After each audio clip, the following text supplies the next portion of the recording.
And welcome back to Flick Fights, ladies and gentlemen. This week, in the blue corner, we have Dodgeball, and in the red...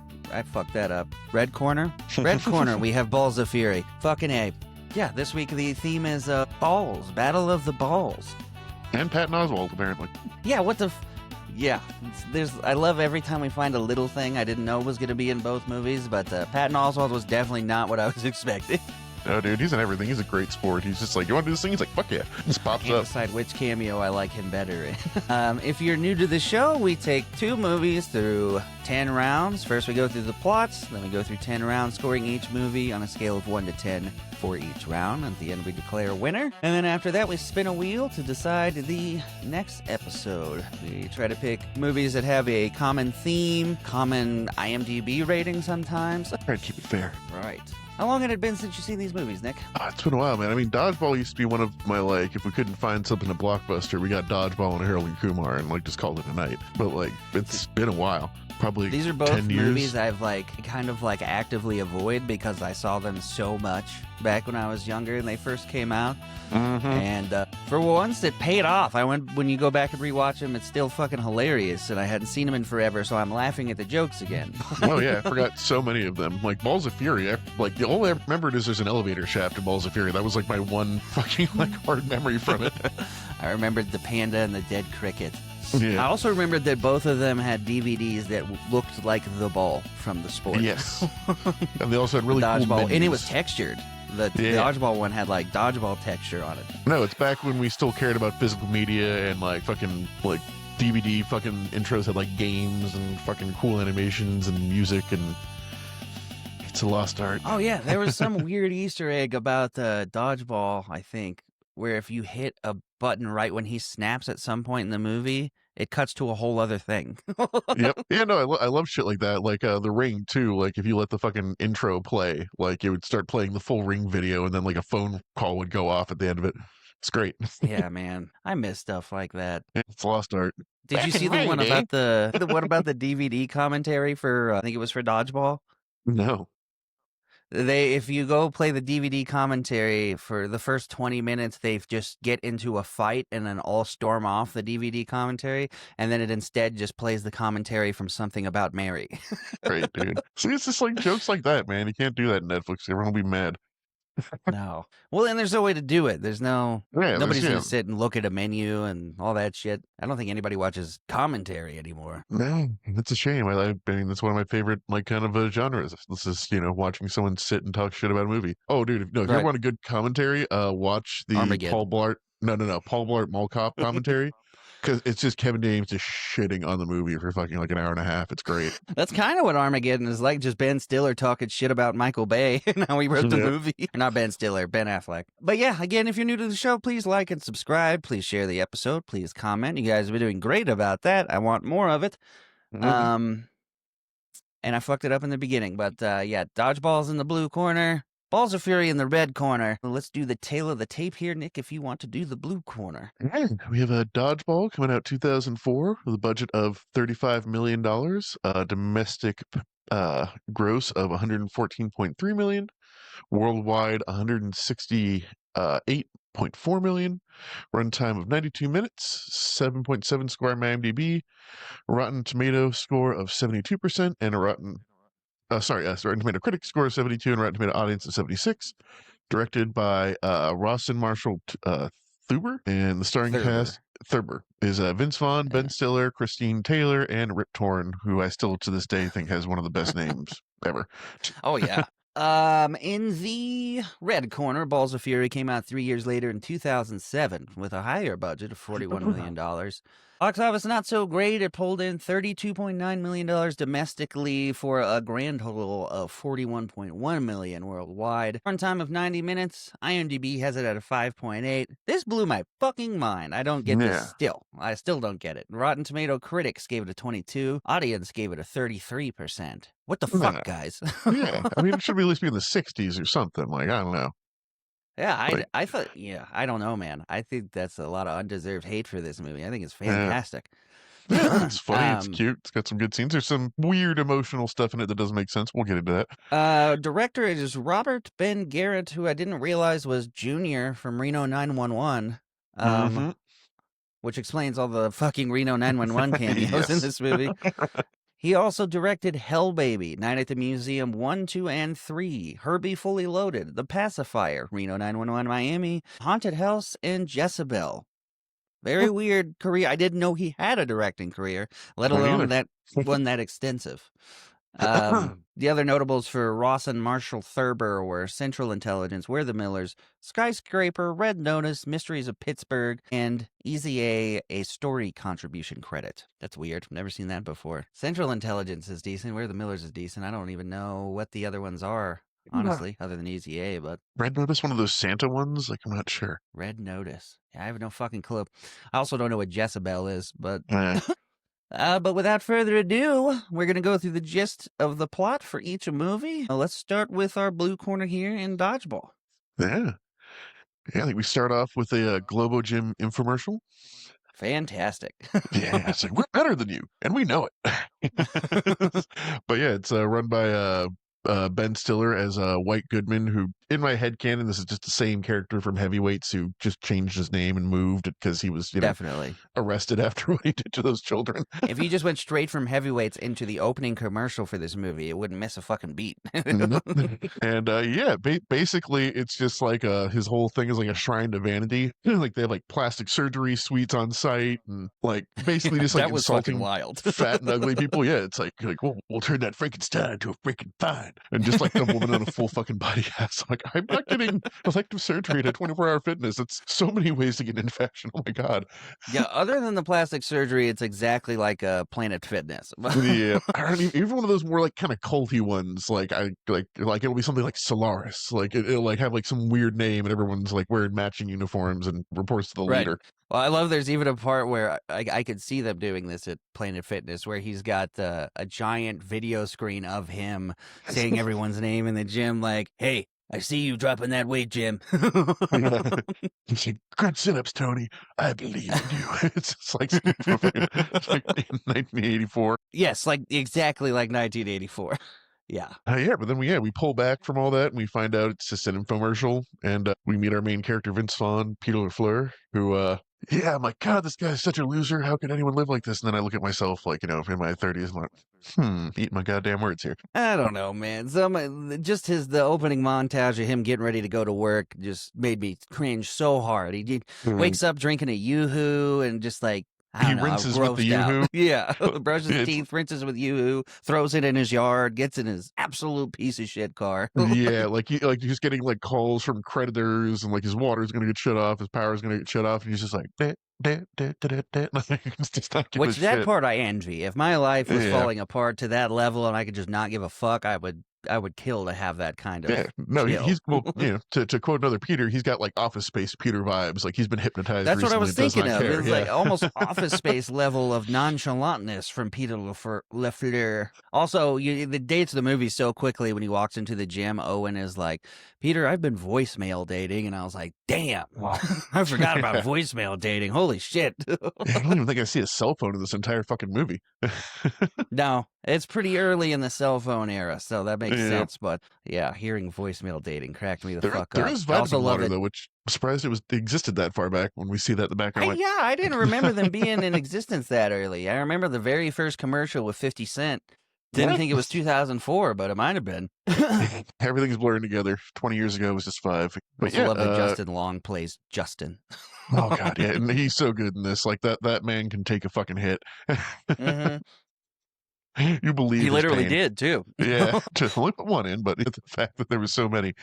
But yeah, he gets pushed to his gym, which is called Average Joe's Gym, because his car dies on the way because he's a massive piece of shit. And yeah, we get in and we're introduced to everybody. Who we got Gordon, I think, is one of them. Yeah, we got Gordon.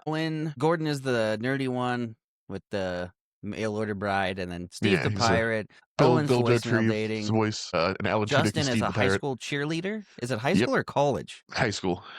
Okay, yeah. That little cutaway was awful, by the way. Oh, when yeah. They show him trying to do the, He tries to do a hand, I don't know what it's called, but lifts up a huge cheerleader and holds her up above his head, which, by the way, what the fuck kind of super strength did he have in that Yeah, moment? to get her up Because there, yeah, it's pure adrenaline. I swear, that looked like fucking like Lori Beth from fucking all that too. I'm not sure if it was, but it it definitely looked definitely like her. did. I don't know for sure Yeah. that that's who it was, but yeah, it's very, very familiar. And then the And then noise, she like lands on his face, and the noises it make when she gets up, I was just like, dude, what? well, some men die of thirst, other men drown. Anyways, Ugh, no. it's a noise. Like a hot car, leather seats in the summer. It was fucking disgusting. I was like, never once have I seen that happen in real life. Why? Yeah. But it also becomes pretty clear pretty quickly that nobody pays Peter gym fees to be here. Yeah, like see the pirate like corners him with a knife. He's like, "Yar, Peter. Oh, I'd be a bit short this month." And, he's just like, yeah, "That's cool, man. Like, just whatever." He just does not care. No. And I think right when he goes into his office, Kate's in there, right? Yep. That first time, yeah. Yep. They don't waste any time in this movie. Like I said, it's pretty short, but yeah, it gets right the fuck into it. Walks into his office, and Kate is sitting there, who is played by Christine Taylor. Yes. And yeah, she's there to foreclose on his business because he hasn't paid his mortgage. He owes $50,000. He has to pay it in its entirety if he wants to keep the building. Mhm. And said somebody wants to buy it, and he's like, "Who?" And then cut to White Goodman from the beginning Yes. commercial. And Peter's already over there trying to convince him to like give him time to pay things off and everything. And Yeah, we found out there's like he a rivalry like between them apparently. based off almost nothing. He's like, Yeah. "You slept with 3 of my female trainers." I'm like, "Who cares about that?" Yeah, He's like, he was like, "You "It's sent just the me one a time." male Like, stripper." I'm like, okay, dude, that one is fair because I've seen your office and it is just splattered with homoerotic art. Like, there's Oh, so yeah. much like naked buff dude in his office. It's like, that was an honest mistake, man. I'm sorry. But yeah, that was it. And he's just like, I'm gonna take your fucking gym from you. Yeah, so, And it's then like we such can- a dick about it. And he's like, I hope you and your freaks are in there when it fucking like gets bulldozed down. It's like, Jesus Christ. Yeah, again, playing, and it really seems like the dude from Heavyweights, how much he hates fat Yeah. and ugly people. The people, yeah. It's just like this like visceral fucking raw hatred. It's great. I love it. He plays it so well. Yeah. And he goes back to his employees and some of the friends, just like, yeah, we're kind of fucked. We really can't do this. There's some dumb ideas like paying it off in Canadian dollars and shit like that. Yeah, the first idea, yeah, the Canadian dollars doesn't even work math wise. Then Okay. they're like, let's have a car wash. This part, they're like, what are it said, let's have a car wash, and then it cuts to like hot girls in bikinis doing a car wash, and then pans over to them in just like swim trunks. He's Yeah, like, what like are the booty chances on the shorts. same day across the street? And they're like, Peter, the only customer we've had is that weird guy that keeps paying Justin to wash his truck. And it comes to Justin Long in the shortest short shorts, just bent over washing tires. Yeah, just this guy like fingering his own belly button, just like getting there real deep now. Just like, oh god. It's big ass I never dog. understood the great. fingering your belly button bit. I've seen that happen a few times, but I Makes him don't feel good. I don't know. Maybe he's advertising what he wants to do. I don't know. And then they get back, and there's a cutout of White Goodman in their gym and the cutout's holding free 30-day memberships, ships to his gym. And yeah.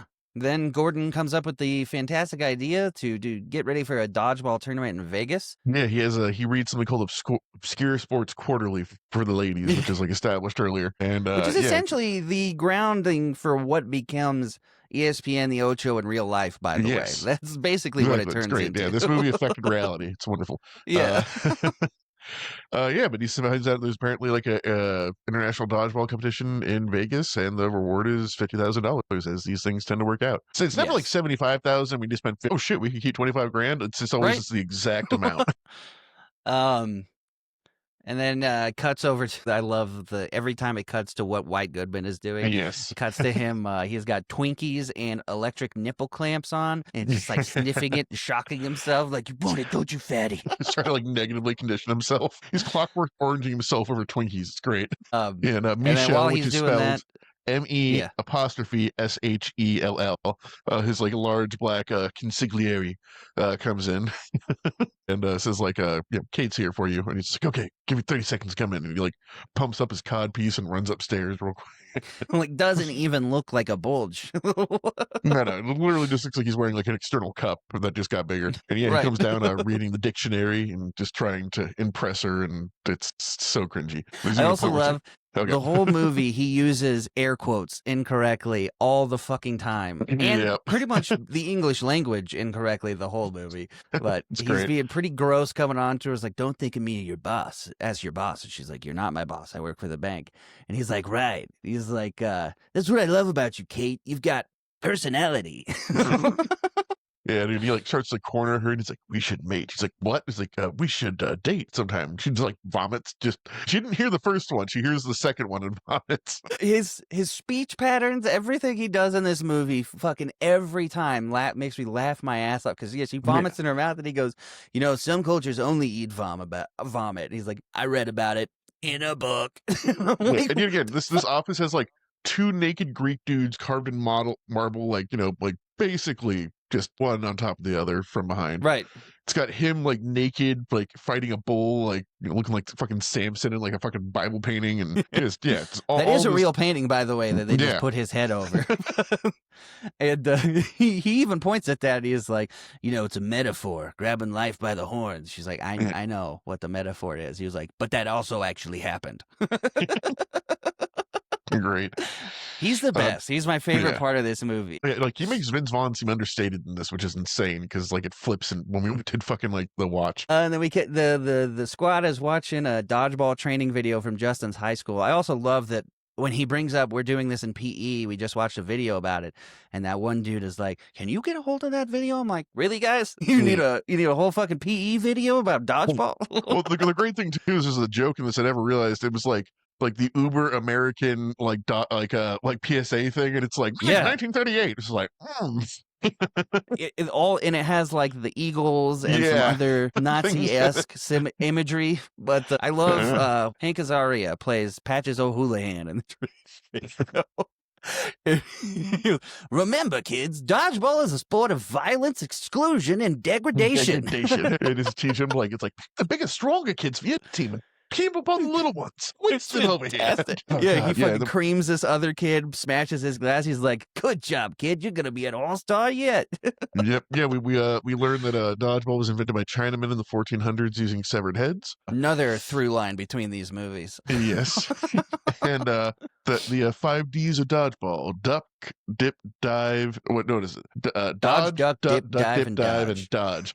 Which like the first time it's like fucking it up, and then it just became like part of it later, which is great. But you can't think of another word in the video, but then that's just what he says later. Yeah, then you get the definitely Nazi coded shit at the end of the video.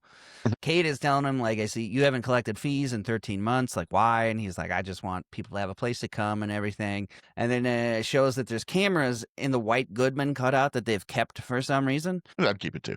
But he sees that they're planning about to go get the money at a dodgeball tournament. So they're like, okay, let's go fuck this up. I will say Peter's character is like the nicest guy in this. Like everyone's like kind of weird, and he's like super supportive and nice to everybody. Guess like a little creepy to Kate sometimes, but still kind of like I'm charming. Yeah, creepy flirting instead of creepy flirting. But now they show up at the regional qualifier, and Gordon's family is there. And this is the first of many quotes that I've heard a billion times in my life, where he's like, "Look, my family's here," and shows a Asian woman, and he said it's a mail order bride. That's not the kid's mom. That's my second wife. And they're like, "How's that going?" And they look over, and she goes like this, and he goes, "L for love." I think that's different cultures have different meanings. And then they see who they're playing, and it's Troop 417. And right about here also is where I notate that this movie has a fantastic fucking soundtrack, which always big points for me when you watch one of these movies, and the soundtrack is incredible. But Troop 147 unfortunately is not Boy Scouts; it's a bunch of Girl Scouts. And they proceed to get their asses handed to them by children. Well, it gets to, he's about to win. Peter LaFleur's about to win. It's down to him and one girl. And she goes, "Why would you hit a girl?" Like fake cries. And then she hits him and they lose. And then they win on a technicality. One of the girls had 3 types of She had anabolic performance-enhancing steroids drugs. and a low-grade beaver tranquilizer. God damn They're it, like, Bernice. "God damn it, Bernice." She's like, "Oh." And she's all hairy and got a mustache and shit. It's great. So yeah, they went on a technicality, and then they go out to celebrate. Kate is all of a sudden kind of giving out hints that she might be into Peter. And then White Goodman shows up and looks at Kate and is like, "I wasn't aware I was paying you to socialize." She goes, "I'm off the clock." And he goes, "Well, isn't that convenient for you? End the clock." Yeah, and he's like, he's like introduces his like new dodgeball team because he's trying to fuck them over and not let them get the money. And it is Laser, Blade, Blazer, Michelle, and friend Stanislavski. I love it. And then when you have the subtitles on, it actually spells it out. Yep. Staliniskevich Davidovitsky. That's it. Yeah, it's even longer than that. Yeah. Who's actually like super hot in real life. They did a great job with the makeup in this. At the very end of the movie, she has none of the ugly makeup on anymore and just looks like the actress. But yeah, she's got like buck teeth and this weird, like almost Princess Leia bun haircut going on. And she works at a Romanovian, which doesn't exist, like a power plant. Yeah, there's like a moment where Owen and her lock eyes and it plays like Falling in Love music. Yeah. And Lady in Red or something like that. Yeah. She like throws home a ball country at a is guy. Romanovia, where dodgeball is the national sport, and she played for the nuclear power plant team. Deadliest woman on earth with a dodgeball. Yeah, then she just throws a dodgeball at a guy, and he just fucking goes down. And like later on, it's like, I think that guy's dead. Another line that I've heard a million times is "Ball me, Blazer," especially in sports. After this movie came out, even when it didn't make sense, people go, "Ball me, Blazer." It's not funny. Yeah, and all while this is happening, we have like Rip Torn, who's like old Patches of Houlihan, just kind of like watching from the shadows, and like they like leave and flip a plate of cheese and shredded lettuce on top of them, and nothing else. Yeah, he meets him out in the parking lot and just announces, "I'm your new dodgeball coach," and he's all right, so crazy guy. He's like, "I'm not crazy and I ain't a guy." He's like, "You guys are terrible at dodgeball. You got to take the sport and hump it into submission." And he proceeds to say like the most politically incorrect things for the rest of the movie that still just make me laugh every time he fucking said it. And then, he shows up, tells him the 5 Ds and everything. But he's like, if you could dodge a wrench, you could dodge a ball. And he's like, "Is this completely necessary?" He says, "Is it necessary to drink my own urine?" "No, but it's sterile and I like the taste." And he just starts chucking fucking wrenches at their heads. So really they get physical acting. Yeah, especially from Justin Long, and you'll find out why later. But they do a little training montage, and Justin Long is by far the one that's not catching up. Like, he's the most unathletic, which makes no sense to me. Out of all of them, he should be the most fucking athletic. Like an 18-year-old boy. Like, he's fucking, he should be like bouncing. I was like, Vince Vaughn should be able to like clicking knees at this point in his fucking life. Right. Another gem he drops here about Justin Long. He says, "You're as useless as a poopy flavored lollipop." Yeah. Then I fucking love Rip Torn, dude. Yeah, he's great. And then we get to if you can dodge traffic, you can dodge a ball, and just fucking almost kills fucking God, I keep forgetting, not George, but Gordon, yeah. He just gets like wrecked by 2 cars. So I don't know if you've ever seen fucking Being Joe Black or Joe Black, whatever that. Oh yeah, one where it's like that. It's like God, oh God. I will never forget the first time I saw that movie. Sometimes when I was younger, I would watch chick flicks with my mom because my dad refused to. I was dying laughing when that happened in Meet Joe Black, and I'm like, is that supposed to be funny? Because that was fucking hilarious. Perfect. The only better one that I've seen that is God's Not Dead, where fucking Kevin Sorbo, right as he starts to believe in God, gets fucking hit by like 3 cars. I love it. Also, Kate comes out of doing their receipts and everything, and softball chucks a dodgeball at the White Goodman cutout and takes the head off. Yeah, just a fucking cannon. Yeah. Yeah, which implies that she likes ladies because she plays softball, and they use some derogatory terms, which we will not repeat here, but Dwight, he's the one that keeps saying, "I'm pretty sure she's a lesbian," and Vince Vaughn keeps going, "No, she's not." And they beg her to join, and she says she can't. And then we cut to White Goodman is now J-O-ing with pizza. Yes, yeah, just and with Patton Oswalt narrating like a pizza fucking like making video. He's like, and then you put the sauce and spread it around with the back of a spoon. Then you sprinkle the cheese, and it's just like, oh, Stuffs it down his pants, and Michelle walks in on it, and yeah, it shows him pictures of he's like, they're getting better, and he said, I think they're gonna get Kate to join. He's like, oh, we'll see about that. It's yeah, time for let's me have to go woo begin her. my courtship with Kate. Yeah, earlier than nature intended. It's like no one can resist White Goodman when he puts on his shiny shoes. And then he puts on some shiny ass shoes. And shiny pants and a shiny shirt and a shiny ascot. Oh, it's fucking hilarious. And it's full Even Saturday his Night fake Fever. laughs in this movie crack me the fuck up. When he knocks on her door, she's like, "Who is it?" He goes, "It's White." Like, Like, how'd you find my house? Like, Freedom of Information Act. We got something right. Just kidding, but not really. Like, he does that so much. He's like, I have shackles in the back. Just kidding, not really. and then yeah, he tells her she's fired. He's like, "I called the bank and told them you were stealing and drinking on the job, and now we can start our courtship, Kate." And she's immediately put off. And this part cracks me up. It also gave me like chills a little bit because he gets up and she's like, "Get the fuck away from me," and like pushes him. And he goes, "Oh, you like it freaky, huh?" And he goes, "I can get real freaky naughty," and starts like closing in on her. And then, unfortunately, fucking Peter shows up right there. Which at first I'm like, Peter, are you creeping on her too? And then no, he was there for much more less nefarious reasons. But also, how'd you find out where she lives?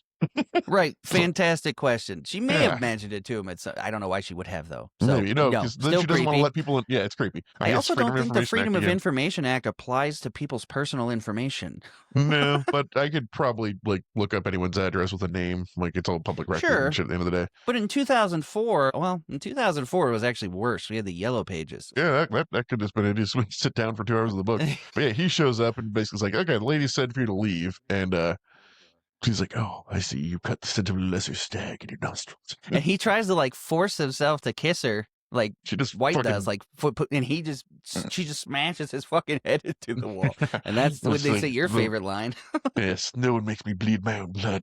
This whole part, I'm crying laughing because no one makes me bleed my own blood, and then runs out and snaps his fingers. Michelle comes up with a scooter and he hops on the back and flips him off. And then Vince Vaughn's like, "Well, that wasn't weird. I smell cookies," and just like fucking walks into her home, and she's like, and yeah, she's got a weird obsession with unicorns that never comes up again. No, very weird. Not once. Very weird thing to throw in there. Yeah. House is just wall-to-wall unicorns, like posters, painting, miniatures, pillows, everything. And then she agrees to join the team just because she wants to destroy White Goodman now. Yep, yeah. He's like trying to convince her. Right the fuck into it. Yeah, start going into training. And my God, I forgot how much I loved Jason Bateman and what's the boss from The Office's name? Gary Cole. Yeah. I forgot how fucking hilarious they are in this movie. Like every scene for the rest of the movie, they're just constantly narrating. I know, like they're the main characters for the back half of the movie. Right. Yeah, it is. Welcome to ESPN The Ocho with Cotton McKnight and Pepper Brooks. And God damn it, this is so. I never noticed that Pepper has a dodgeball tattooed on his neck. Yeah, he's like a super fan. Like Cotton is like the straight-laced like ESPN announcer who's just like, "And we are off," like a battle of giants, like that kind of shit. And Cotton's just like, "Yeah, it's cool." Yeah, they fucking show up. Owen shows up with uniforms, a box of uniforms, and it's full of bondage outfits, and then cuts to an S&M group who got their jerseys. Yeah, and they're like, "Well, we can get new ones." They're like, "No, we got to be on the field right fucking now." So, right. And then it's Average Joe's versus Blitzkrieg, which is the German team. Yeah, even kind of like, sweet mother of Christ. Like as they come out. Then he starts giving like information. It's like, "Oh yes, S&M gear, like first popularized on the island of Lesbos in the 14th and the 1600s. He knows everything. And that's what Pepper goes, "Leather and latex belong in the bedroom, not on the dodgeball court, Cotton." And yeah, they start playing the German team and start getting their ass kicked, and it's down to Kate. She is able to pull a turnaround, and they beat the shit out of him, and we get our first big celebrity cameo with fucking David Hasselhoff as their fucking coach. And he's like a picture of himself, like, and he's screaming at them in German while pointing to the picture of himself. It's fucking great. I also love Owen's like the assistant coach, and during this part, it shows him with a clipboard, like yelling out stuff with a ball gag in his mouth. Like, you didn't have to put the gag in, Owen. Right, well, Owen He's is just into it. Owen's missing some brain cells, as we find out later. He's like, "We have a pirate on our team." Yeah, dude. That part was hilarious. Pepper goes, "He's ballless. He doesn't have any balls, Cotton."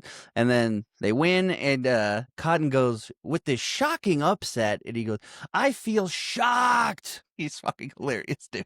Yeah. And then we just kind of roll into a montage of dodgeball. We get I think it's them versus the Lumberjacks, a high school football team, and a bunch of dancers, skills that kill, and they just kick all their asses. Global Gym goes up against a couple other teams. The Japanese team is like one of them. They're all like in They're wearing sumo diapers. Yeah, they get their ass kicked. Also, at some point in there, Justin runs into Amber, and she's there for a cheerleading tournament that comes up later. And her boyfriend's a massive asshole to him. And Kate, is it Kate? Kate is like, like, don't worry about that, He's Justin. Yeah. And then he's like, he'll probably fall off a roller coaster and break every bone in his body. And she's like, Jesus Christ. And it's like, I think Dwight says that. Yeah. And then later on, we find out that exact thing happened. More montaging. Global Gym's winning. Average Joe's is winning. Yeah. I also love this is another one quote I've heard a bunch where Pepper stands up and goes, "Ouchtown population, you bro," and it comes down to just Gordon, and they call a timeout. And I was like, why the fuck are timeouts a thing in this sport? That shouldn't exist.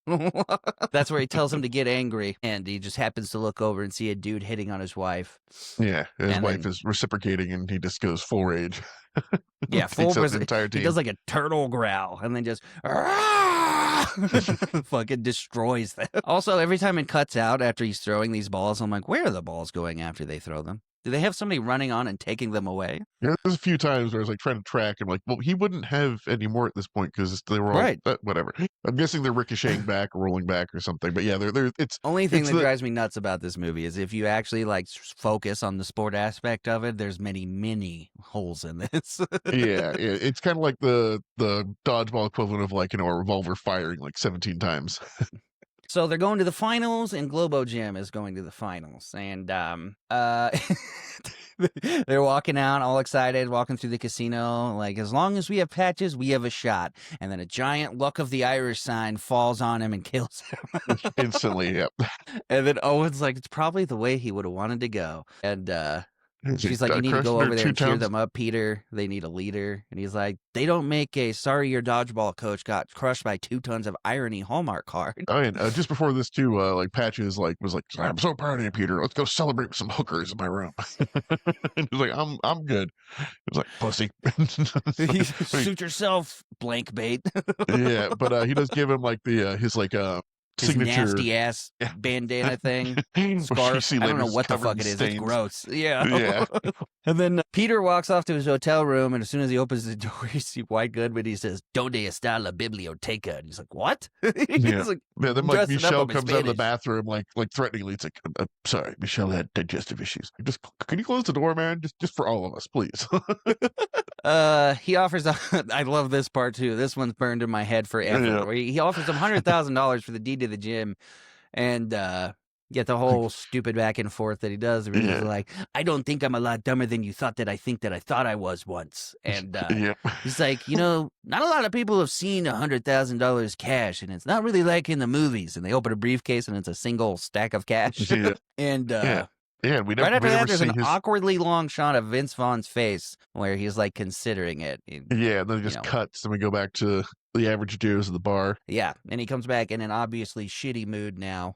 And it's like, we're probably just going to fucking lose. And snaps the fuck out on Steve the pirate and is like, you're not a fucking pirate. And just shits on everybody in 5 seconds. Yeah. And but we're gonna lose. Like, what's the fucking point? And it's specifically Steve. And like, Steve starts walking down like the Vegas Strip and just receives like pirate hate crimes, like just as he's walking. It's so sad. It's like fuck Pirates Day or something like that. He's just like knocked into. And in Vegas, that wouldn't really stand out. No, I just assume he's on the way to do something. Like, right. There's many reasons. Also, Owen walking around. Owen shoots his shot with Fran. That's a little cutaway there. Kate goes to get Peter the next morning for the match, and he's gone. And Gordon is casually explaining the double fault goes to a double sudden death elimination round for no reason. He likes rules, which we've established. He likes the bylaws and the rules and all that shit, the minutia. And they show up and realize that they can't play because first, as they're going, then Justin Long gets like fucking pulled away because the cheerleader girl's like, "We need you for our like tournament." Like, there's just like another cheerleading movie that's been going on like parallel to this movie the entire time. Right. Yeah, she says Derek fell off the roller coaster and broke every bone in his body. Super infuriating. She's like, "You'll be back in time for the tournament. We have to go right now." And he's like, "Well, let me just tell them I'm leaving." She's like, "You can't." I'm like, "They're right there. What the fuck?" Yeah, like you can just be like, "I got a thing. I'll be there." Like you can scream still. Right. Or I'm pretty sure cell phones existed here, but whatever. Yeah, we still haven't seen him, and everyone here is poor, so maybe they just can't afford one. It's right on the line where cell phones were still like pretty new. I think Yep. not everybody everybody definitely didn't have one, but No.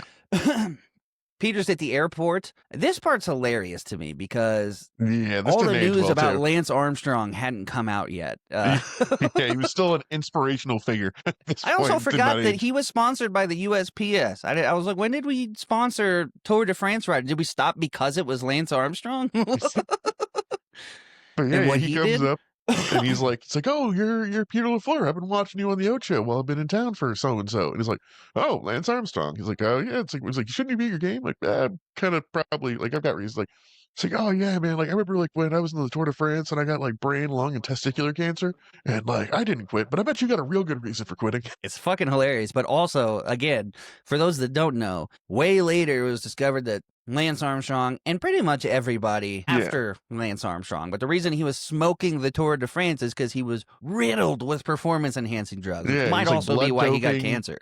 Yeah, he was like in like hyperbaric chambers to like force more oxygen into his blood. It was like, oh, this insane shit. Like he was like fucking like the $1 million man. Like, Yeah. And also steroids. yes. You also Which, see. you know what that does to testicles? Gets rid of them. Right. They tell Owen he has to play because nobody's there. You know, Justin's gone, Peter's gone. They're like, Steve the Pirate's gone. And that's Yeah. where Owen goes, "Who is Steve the Pirate?"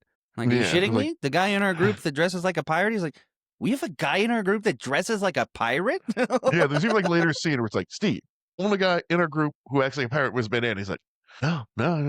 It's fucking hilarious. And it was unnecessary to the plot and everything. But it's I honestly wonder if he just improvised that, but it was very, very funny. Average Joe's doesn't have enough players. They're going to be forced to forfeit. And that's where you get the iconic line from this movie where he says, "Bold strategy, Cotton. Let's see if it pays off for him." Yeah. Use that so many times in actual conversation. And then we meet the Chancellor of Dodgeball, who is William Shatner. I don't know if it's supposed to, I think it's just supposed to be William Shatner. Like, it's just who he is.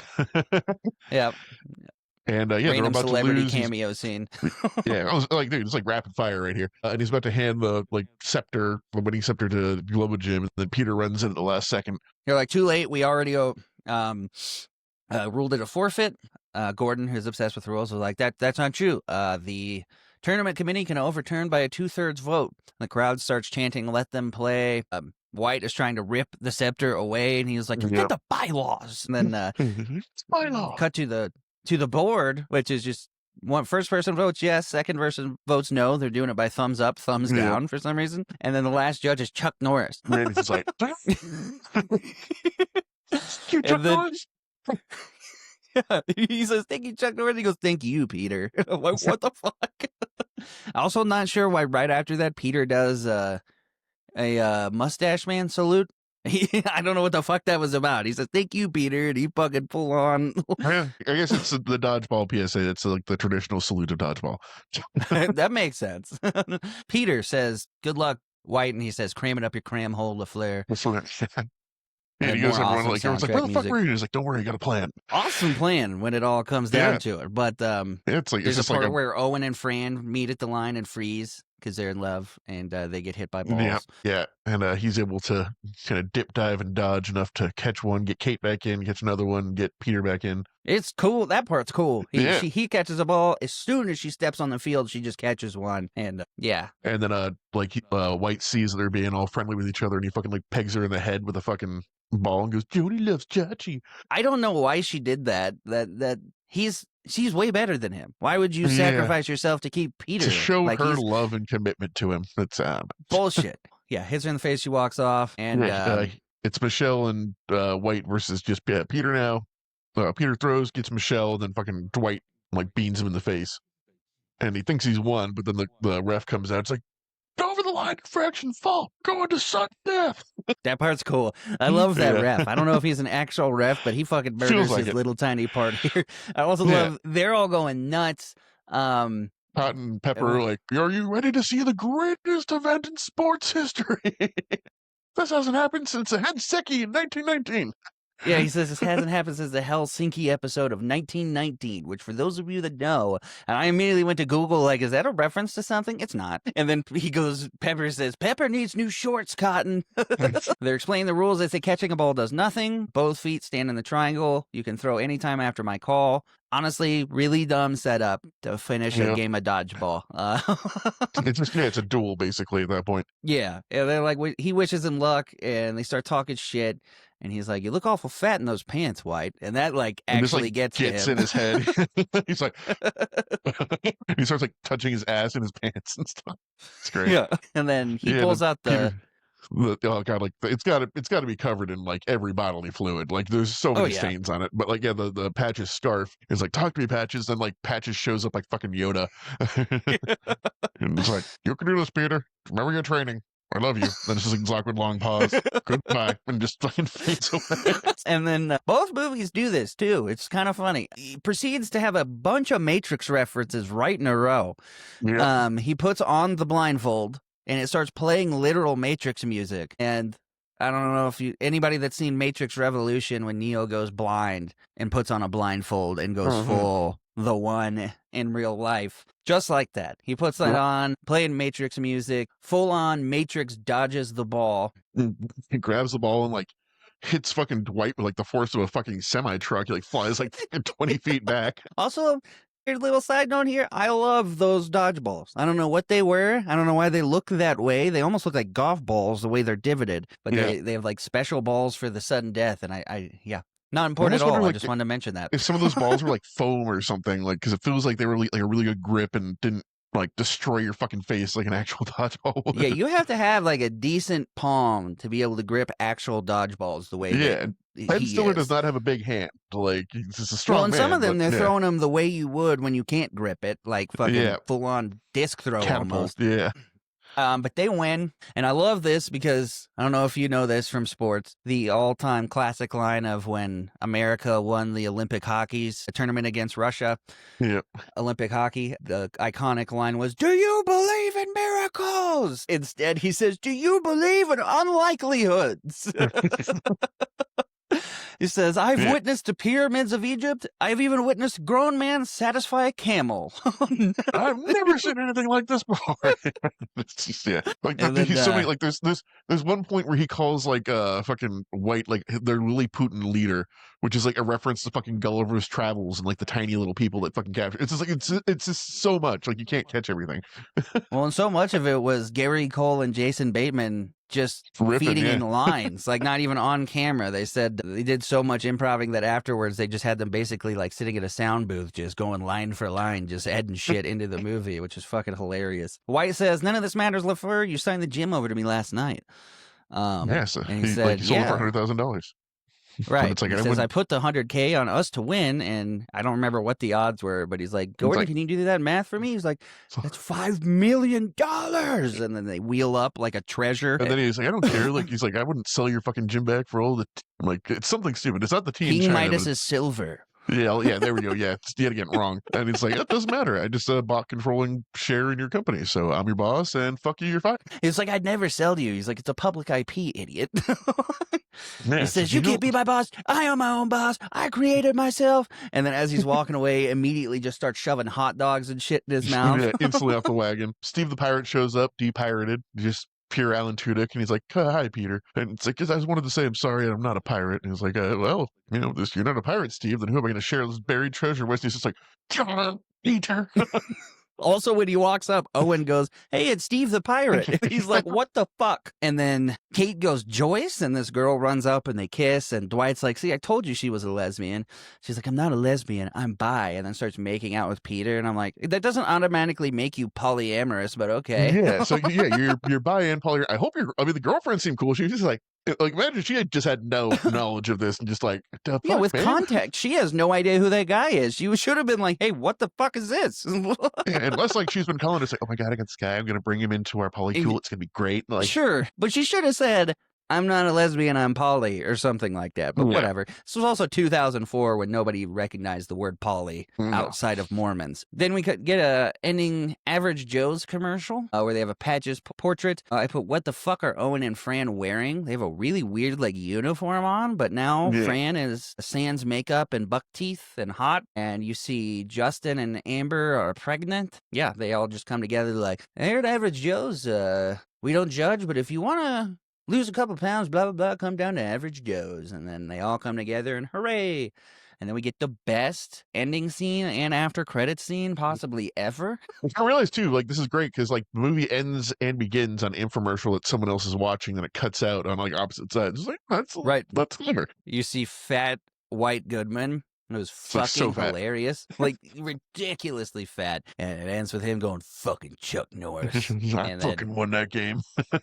and then you get an after credit scene of him again. It goes, "Big friggin' surprise. I love happy endings." He's like, "That's the problem with America's cinema. They can't handle surprises." And then he starts dancing in milkshake ring all the boys to the Oh, he goes, "You happy now? Did Fatty make a funny?" And then that's the end. So, yeah, fun Awesome. movie. Still love it. All right, and let's get into the what I would like to refer to as the spiritual successor of this movie, Balls of Fury. No, it's not. Like I said, recognized, after apparently. watching Dodgeball, I didn't realize how many. I don't want to say that Balls of Fury was copying Dodgeball, but it definitely, like, picked an not obscure, like nobody's ever heard of it, but like it's definitely not huge. A major, And, yeah. This isn't football or fucking baseball or anything. yeah, make it seem all serious and everything. But they added some really unique elements to this that. Yeah, no, it's almost like kind of a like it reminded me in a weird way of like Kung Fu Hustle. Have you ever seen Soccer? Shaolin Soccer? Yeah, that's what I just Yeah, said. yeah, Shaolin I was gonna Soccer. say soccer. Yeah, it's just kind of like one of those like just we're gonna elevate it and make it like a little kung fu-y and crazy. I think that one dude is in Shaolin Soccer, the one with the long hair and shit. But yes, Probably. I've definitely seen Shaolin Soccer. Yeah, it was kind of like that. But yeah, this one opens on a documentary about Randy Daytona, and he was the little like ping pong protege that went to, I don't know if it was the Olympics, but it was like It was a the Olympics, yeah. worldwide. Was it? I think it was, yeah. Because like it starts off with like the fucking Olympic theme and shit. And, Okay. yeah, Yeah, it's like for you've some seen reason. one of the Is ping Olymp- pong in the Olympics? I think so, yeah. Like Olympic ping, like dude, have you seen like Chinese ping I've pong? seen Like, Chinese ping pong. Yes, I. yeah. I'm 99% sure ping pong's in the Olympics. I've seen some like insane fucking shit. Yeah, it's kind of funny actually that the bad guy is what is he, German? Yep. Yeah, German. That's weird. Another connection there, but yeah, it should have been a Chinese guy actually. But Yeah. because it's directed by the guy from Reno 911, it's Lieutenant Dangle, Yep. and he's fan-fucking-tastic. Yeah. So yeah, it's just like this little kid versus this German, and like his dad's there, who's the dad in Peacemaker. I forget his name, but Oh yeah, and he's the Terminator. Yeah. yep, he's the Terminator. Yeah, or the T-1000, or Yeah. and yeah, he's like a sergeant. Sergeant Daytona, and he's like, he's like, you got this, son. Like I believe in you. And then like he looks up the stands. There's just like these extremely Asian men standing up there, like just like in full. One of them regalia. is Shang Tsung, who's Yeah, there. one of them is Shang Tsung. By the way, rest in peace. R.I.P., who just passed. Super bummed out about that. I fucking love that actor. He was the best Shang Tsung ever. Nobody will ever do that better than him. And I'm really bummed out that I'm about to see them try. Yeah. But forever, it will be burned into my memory, his face saying, "Your soul is mine." Like, he fucking ate that. Dude, Sounds really good. weird that we did this movie and then he died. He was only Yeah. 76. It really sucks. Yeah, just like once you have passed that like 69 threshold, nice, that you just start to like tempt the Reaper every single day. It could just be just like, oh, I tripped. Yeah, massive bummer. But yeah, yeah. Shang Tsung and his goons are there. And we find out the dad. because- He's like, Dad, you didn't put money on this. He's like, don't think about that, son. Just play. And it just fucking like gets all in his head, and he's just like fucking worried now, and Yeah, still plays a And, really good game of ping pong, but yeah, he gets distracted just because his dad fucking is up in the crowd now with the loan sharks or whatever. yeah, triad, yakuza. It's never really. I think they say triad later, so I guess it's a triad. He backs up for a ball, falls over a small wall, and for some reason that means he can't play anymore. Well, I think he hit the back of his head on concrete and had like a concussion because he was all like, yeah, and like all fucked up Yeah, and but they shit. wait like 2 seconds before they just disqualify him. And in regular sports, if it was some dumb accident like that, they would be like, we'll just wait like while you get your shit together. Yep. You know, We they got wouldn't instantly DQ disqualify you him. because you tripped over the fucking turf. Germans win, and it just like that destroys his life. Apparently, like it cuts to his dad like being taken into like a fucking like opium den. Basically, he's like, yes, it's okay. Like we can sort this out. They're like, Mr. Fang does not accept credit, and they just fucking like bring out a knife. He's like, oh shit. So then he just cuts to his fucking like obituary page. I thought they were just gonna cut his hand off. I didn't, and I was also watching a free version where I didn't know what anything said. Like it didn't have subtitles, so when it shows all the foreign papers, I'm like, I don't know what that says. I mean, he also says I'm going to Disneyland into the camera, like his agent was telling him to say that, which makes him infamous. And yeah. He's dead. Yeah, Bunch of news articles about how he fell the fuck off. And then cut to Randy Daytona is now all grown up and in Vegas. I also love David Koechner cameo right here with the bird. And he's singing a duet with a parrot, which the parrot then introduces Randy Daytona for his like amazing ping pong skills, and he doing some like arguably like very impressive shit, but just no one cares. Like everyone's just fucking staring at their food and just eating. I love this. The faces he's making the whole time he's doing all this shit, and he's fat as shit, and he's wearing like a sparkly jacket and shit, and then he just starts getting fed up with it. A dude like stands up. He's like, "Where are you going, sir?" He's like, I'm just going to the bathroom. And he starts smacking ping pong balls as he's talking. He's like, I was just going to the bathroom. And then he fucking passes out and dies. Yeah, his boss is like, yeah, you're fired, Randy. You can't be killing people with ping pong balls in the establishment. And then enter George Lopez. And I got to say, he does better the rest of the movie. But when he first enters this movie, it really seems like he didn't want to be there. No, yeah, it's just like literally he just stepped off like the George Lopez show and came here and like didn't change his character at all. It's just the same thing.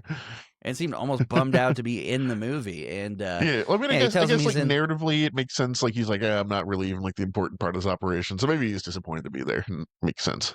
I was kind of bummed out to see George Lopez, and I don't really like George Lopez. But, he says he's in the FBI, and Randy is like, I didn't kill that guy on purpose. And he's like, no, I thought that was like part of the show. Like that was hilarious until I saw the paramedics come in. Yeah. Then Randy doesn't believe him. He's like, you get a fake gun and everything, and fires it off. And then more FBI agents come out of nowhere and grab him. And they take him to another place, and they're explaining essentially the plot of the movie. They have a sketch of Fang, who killed his dad. Like, we're trying to take him down, and then they pull up a sketch. Fucking, George Takei. Yeah. Like, we checked. It's not George Takei. Yeah. He says, if you compete, people that are good get a golden paddle as an invitational. And we need you to go out there and start competing again so you can get an invitation and we can basically use you as an undercover infiltration into this. And he says no, and cuts to him at his dad's grave, which is in like a fucking 6x6 patch of grass in the middle of nowhere in California. Or well, I guess exactly it's Vegas, but no, I know it's in California because I know exactly where that is. I've been on that slide. It's in fucking Raging Waters, California. It's under a water slide, and another guy from Reno 911 is like the groundskeeper for all 4 graves that are here. Yeah, it's like every like hilarious. 30 seconds, like the grave is just getting like soaked by fucking water. Yeah, he says that the water park bought the airspace above their grave. He's like, the airspace? And as soon as he gets transverse water, he decides he's in. And yeah, that was a weird turnaround. It's just like, I'm wet now in front of my dad's grave. They didn't say they were going to pay him or anything. It's just like, yeah, I don't know. There's a few weird emotional turns in this movie that don't make sense. If you do it, you would get pretty much whatever you asked of Uncle Sam. I don't really know what he asks for. No, it doesn't really ask for anything. Kind of like Armageddon. I expected it to be like, I want to pay no taxes again for the rest of my life. Which, by the way, in Armageddon, when they ask for that, I feel like that's a completely reasonable request. No, beyond that, I do that, and then you give me a pension for the rest of my life that I don't have to fucking worry about anything. Then we're square. Yeah. But then we get basically the regional qualification scene like Dodgeball, where it's same thing, kind of. Randy versus the Hammer, and then Patton Oswalt, who's so weak he can't walk through the paper with his name on it. Just like tear it from the top, and he's asthmatic. He's got like an inhaler and glasses and a nasal strip, and he's just like fantastic. Just look like staring fucking rain down. And then when he does the inhaler, I literally laughed out loud because he's so unathletic and fat, and he goes. Yeah, the rain is like, I'm And gonna then kick your ass, and then just we hard cut to like fucking him, like Patton coming outside. It's like, I fucking won with a fucking shitty ass little gold trophy. And yeah, George Lopez is like, I got to get you in shape. The tournament is 2 weeks. We got to catch Fang. And I'm like, he's yelling this all by a crowd, like yelling it, all this top Yeah. secret information. But he takes him to, what's the name of the place? Wong's Palace or something? Wong's Mushu Palace. I Yeah, think. he walks him in there and enter Wong, who is fucking hilarious. He's blind. George Lopez says he doesn't teach Guaylo. And he's like, what are Guaylo? He's like, you gringo, white people. Wong knows he's white. And he's like, how can you tell him white? You're blind. He's like sniffing the air around him. He's like, same way I can tell you're 30, pudgy and full of self-doubt. You use lady speed stick. Which, by the way, when I was in high school, I used women's degree. It was just better. I don't know why. But You like do not sweat. No, fucking my mom had the same shit. Like Yeah. I'd put on my fucking Old Spice and be fucking drenched by fucking lunch, and that shit just be fucking. well, and it was Like, nicer oh, to your skin. Yeah, Like, it's like really is strong enough for a man, huh? yeah, over time they made like soap and deodorant like better for your skin for men. Like we could actually give a shit about our skin now. But No, we're just supposed to like fucking like take a piece of like sandpaper and scrape away our fucking upper levels. yeah.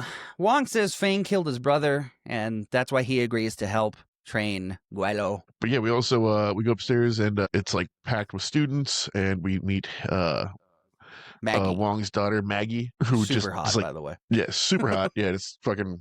Yeah, it's just like, why are all these men staring at me? I'm like, girl, you are wearing like 2 cubic feet of like fabric. Like, I'm Right. sorry. Like, if you want to not be looked at, don't come in here in a bra and panties. I'm sorry. Yeah, she's playing 5 dudes at once in ping pong and answering the phone while she's playing, which she answers by kicking her leg above her head to get the phone off the receiver. You know, just immediately massively over sexualizing her. Yeah. And Wong grabs Randy's balls with chopsticks immediately because he's like, Yeah. who is this? He's like, rule number 1, don't touch my granddaughter. Or my niece. Or my niece, yeah. And, Yeah, and, she like, beats you the see dudes she and they get kicks ass. pissed. Yeah. Like pull a knife pissed, like it's insane. That was a little ridiculous. I noted that too. I'm like, this guy pulled a fucking knife over a ping pong game. You know, she beats the shit out of them. Honestly, really cool martial arts scene. Like, Yeah, really no, well done choreography. Yeah, she's got some skills, like which we see later in the film too. Because you're like Shelby White guy who can do ping pong, which he's like the only actual fucking martial artist in this film. And then this part cracked me up. Randy runs to jump in and help her after she's already won the fight with a coat rack. And then she grabs a coat rack from him and starts spinning it in a circle and like walking him down into a wall. And his just reaction, screaming. like I said, I love this fucking actor. I wish he had been in more shit. But she walks him down and he's just like, ah! Yeah, and Wong stops it. And he's just like, yo, tempered dishonors our family, and she fucking chills. And which is bullshit. But yeah, the guy says he's gonna go tell the elders that Wong's teaching Guaylo, which is strictly against the rules, and Yeah, he'll it's like, have I'm to gonna face tell the the dragon. Yeah, he's like, you tell the dragon this, and he says like something in Mandarin, and like throws him down the fucking elevator shaft. Yeah, he puts chopsticks up his nose, which was in the blooper reel, by the way. It took him like 11 tries to get them into his nose because they're like thin rubber. Throws him down. I don't think he meant to throw him down an elevator shaft. I think he thought it was the front door. But that elevator shaft comes up a lot. Yep. Even they're like, we should just put a gate on this. There's a blind man walking around up here. God damn. And then they start the training. I also love this line where he says, ping pong is like aging prostitute. Takes years to learn her tricks. And she is cruel. Laughs at you when you are naked. Why do you keep going back? Because she is the only prostitute I can afford. He's so fucking funny. And they do like a Karate Kid style training. He like pulls out a cricket. It's like, in my hand, I hold Lucky Cricket. And he fucking grabs it. And he's like, why did you grab the Lucky Cricket? Who told you to grab it? And he's like, oh, no. He jumped away. It's like, you swish Lucky Cricket. No. For part of the training is for some reason Randy and Maggie doing Tai Chi, and he's trying to flirt. She's super not having it. Really drastic tone shift, by the way. Most of this movie, she's literally absolutely not interested. Yeah, that is just one scene. She's like, I guess I'm into it now. Like, I don't, and it's because it's after they. Anyways, like we'll get to it, but they do the training. It's like all the super hard shit where like he has to like use a wooden spoon as like a paddle, and swatting bees without getting stung with like a fly swatter and all this shit. He's just getting fucked He up. fucking And throws him into a walk-in closet or whatever full of bees, and then cuts to him just laying in bed crying afterwards. It's like, I don't want to swat flies. Like, not swatting flies, bees. Oh god, yeah. And then he gets a call in the middle of the night, and then Wong's palace has been like attacked, and basically all the former students came and fucked it up, like destroyed the shrine to his brother, just like ransacked the whole place. And basically it's like, he's like, why did you do this? Like, because we fucking trained you. Yeah, he's like the FBI will find out who did this. He's like, we know who did it, idiot. And they point to a giant scroll they left that says Eddie did this. Yep. In Chinese. Yeah. And then, like, we have to go to the elders and face the dragon. And as they're walking up, he says, real ping pong is played in dark alleys for cash and cheap, ugly women. And then they literally walk into a dark alley. He says, if you beat the dragon, it'll reach Fang's ears. And and this then is right like where here, Maggie, just like fucking goes from hating him in the first scene because her entire home has been destroyed to I guess he's fighting for their honor now. But like, it's just like, she's just like, I trust you and like you now. Here is my father's old tattle. Like, I believe in you. And kisses him. Yeah, like, what the fuck? Like, dude, like 2 minutes ago you told him to fuck off. Like, what? Literally. In like, movie time, 2 minutes ago, you were like, fuck you. Fucking house just got destroyed because you did the thing you didn't want to do training this guy. And now you're like, you're so sweet. It's just like, no. Very weird. That might be kind of why I got bad scores from critics, honestly. That weird plot shift. They could have just, they literally just could have went back and changed the first scene she's in, and it would have all made sense. Yeah. Like, made her like him from the get-go for some reason. Like, I don't know. Yeah. They they walk in, and the douchebag from earlier is like, welcome to the underbelly of ping pong where fortunes are won and lost. I'm exaggerating, of course, but people bet on ping pong here. And he's like, how much is it? He's like, $4. Puts on a $5 bill. It's like, you do have change. Dragon enters. He thinks that the guy ripped his shit, all tattooed. He's like, not the dragon. And then it's a little girl that comes out. And like wearing a Dora the Explorer shirt. Right. And as he's walking up, Wong goes, Wilo, remember, you suck when you are nervous. Thanks. First player to lead by 3 wins. They say if Quilo loses, Wong and his descendants are banned from Chinatown forever, by extension, Orange County. And I made a note here to ask you about that. What is that, like a reference to something? Why is that funny? I guess Chinatown's in Orange County. All right. Yeah, I didn't know that. So it's just like, you're banned from this land and Orange County. It's just like stupid. And then he goes, Dragon says, the little girl yells some shit in Chinese. He says, Dragon say, this serve no can defend. No one has hit back in 5 years of serving. And he hits it back the first try. And he goes, Dragon said, this next one, no can defend. Real no defend shot. And she puts like crazy spin on the ball and he still fucking deflects it. He makes like a Liu Kang noise when he does it. Yeah. Like, it's like, Dragon says, we need break. Take 5 minutes. Get air. Walk around. And then like she like sneaks a fucking shot and then he fucking hits it again. She starts crying. Brandy wins. And I love in this movie when he wins and stuff, the like crowd engagement he does where he goes, I said yes, that is right. Oh yeah, he loves Def Leppard. That's a big part of his personality. And the kid starts crying. Oh yeah, and this is another one where like another connecting theme. The little girl cries, the main character gets fucking smacked. Yeah, he walks up and he's like, "It's okay, kid." She just drills him in the dick, punches him in the dick, and I felt that shit because Monty punches my dick every chance he gets. And it's something about kids that height, and they're just right fucking there, and it's brutal. It sucks, man. I remember being a kid and thinking my dad was overreacting when he would get hurt there, and I don't know, something about getting older, it hurts way, way worse. Yeah, it seems like everybody's cheering for him. They pick him up and walk him out. They're like, yay, and then they just throw him in a dumpster. Yeah, and spit the money he wins and fucking give it back to him. Yeah. Like, you won, right? He's like, yeah. I put in all caps, guys, my girlfriend is here because enter Aisha Tyler. And Jesus fucking Christ. Especially in this movie. For my little leather bustier the whole time. No, that's great. God damn. Yeah, enter her and Shang Tsung, and he says, your balls have been tempered in the fury of Hell's Dragon, and gives him a golden paddle. And then he goes, also, which way is the freeway? But this part, dude, I was crying laughing. He holds up the golden paddle, and they're all smiling and looking at it, and it cuts out, and you see Wong staring this direction. He's like, what am I missing? Oh, yeah, then they cut to the the FBI office, and they're like, all right, there's a riddle on this thing that we need to solve, and it says like where the two hands point towards the sky on the longest day, the like we will ascend to the clouds, something like that. And he's just like, he's like dismantles the riddle. He's like, the two hands are obviously representing 12 o'clock, and the longest day is Wednesday, and ascending 9 into the clouds letters. is Yeah. 9 letters. And, like the ascending into the clouds probably means an airplane. There's a Japanese plane, and it's just like all this shit. And he's like, oh my god, Randy, it's amazing. How'd you know that? It's like, it's written in English on the back. It was fucking fantastic. And then they're like, we need you to take this homing device. You activate it. We come in, like, if you get in trouble or whatever. And it's very obviously, like, suppository shaped. Yep. And he's like, great, where did I put this? He's like, we're doing it the old-fashioned way. And everyone just gets quiet and looks at him. He's just like, no. And he really does it well, walking like he has something up his ass, to be honest. He's just limping the entire time. And while they're leaving to go to the what they think is a plane, like Maggie like gives like a little emotional speech to him. She's like, yeah, don't hook the guy with the tracking device up his ass. And again, right here, he's like, they're saying goodbye, they hug, and then Wong yells, kiss her already. And I'm like, what is happening? Why did we even have that scene? We're missing a scene. Like, there was a scene missing here where they started to like each other. And not only does she kiss him, she, like, lifts off the ground and, like, fucking straddles him. Yeah, it pans out when they're kissing, and she's fully monkey, like, squeezing her legs around him. And I'm like, okay, Jesus, like, fuck it. just, like... Fucking strange. Yeah, I don't know. And yeah, he's done I nothing kind of wonder if they inspire added this. that first scene later, and it didn't make sense. But Yeah. I don't fucking know.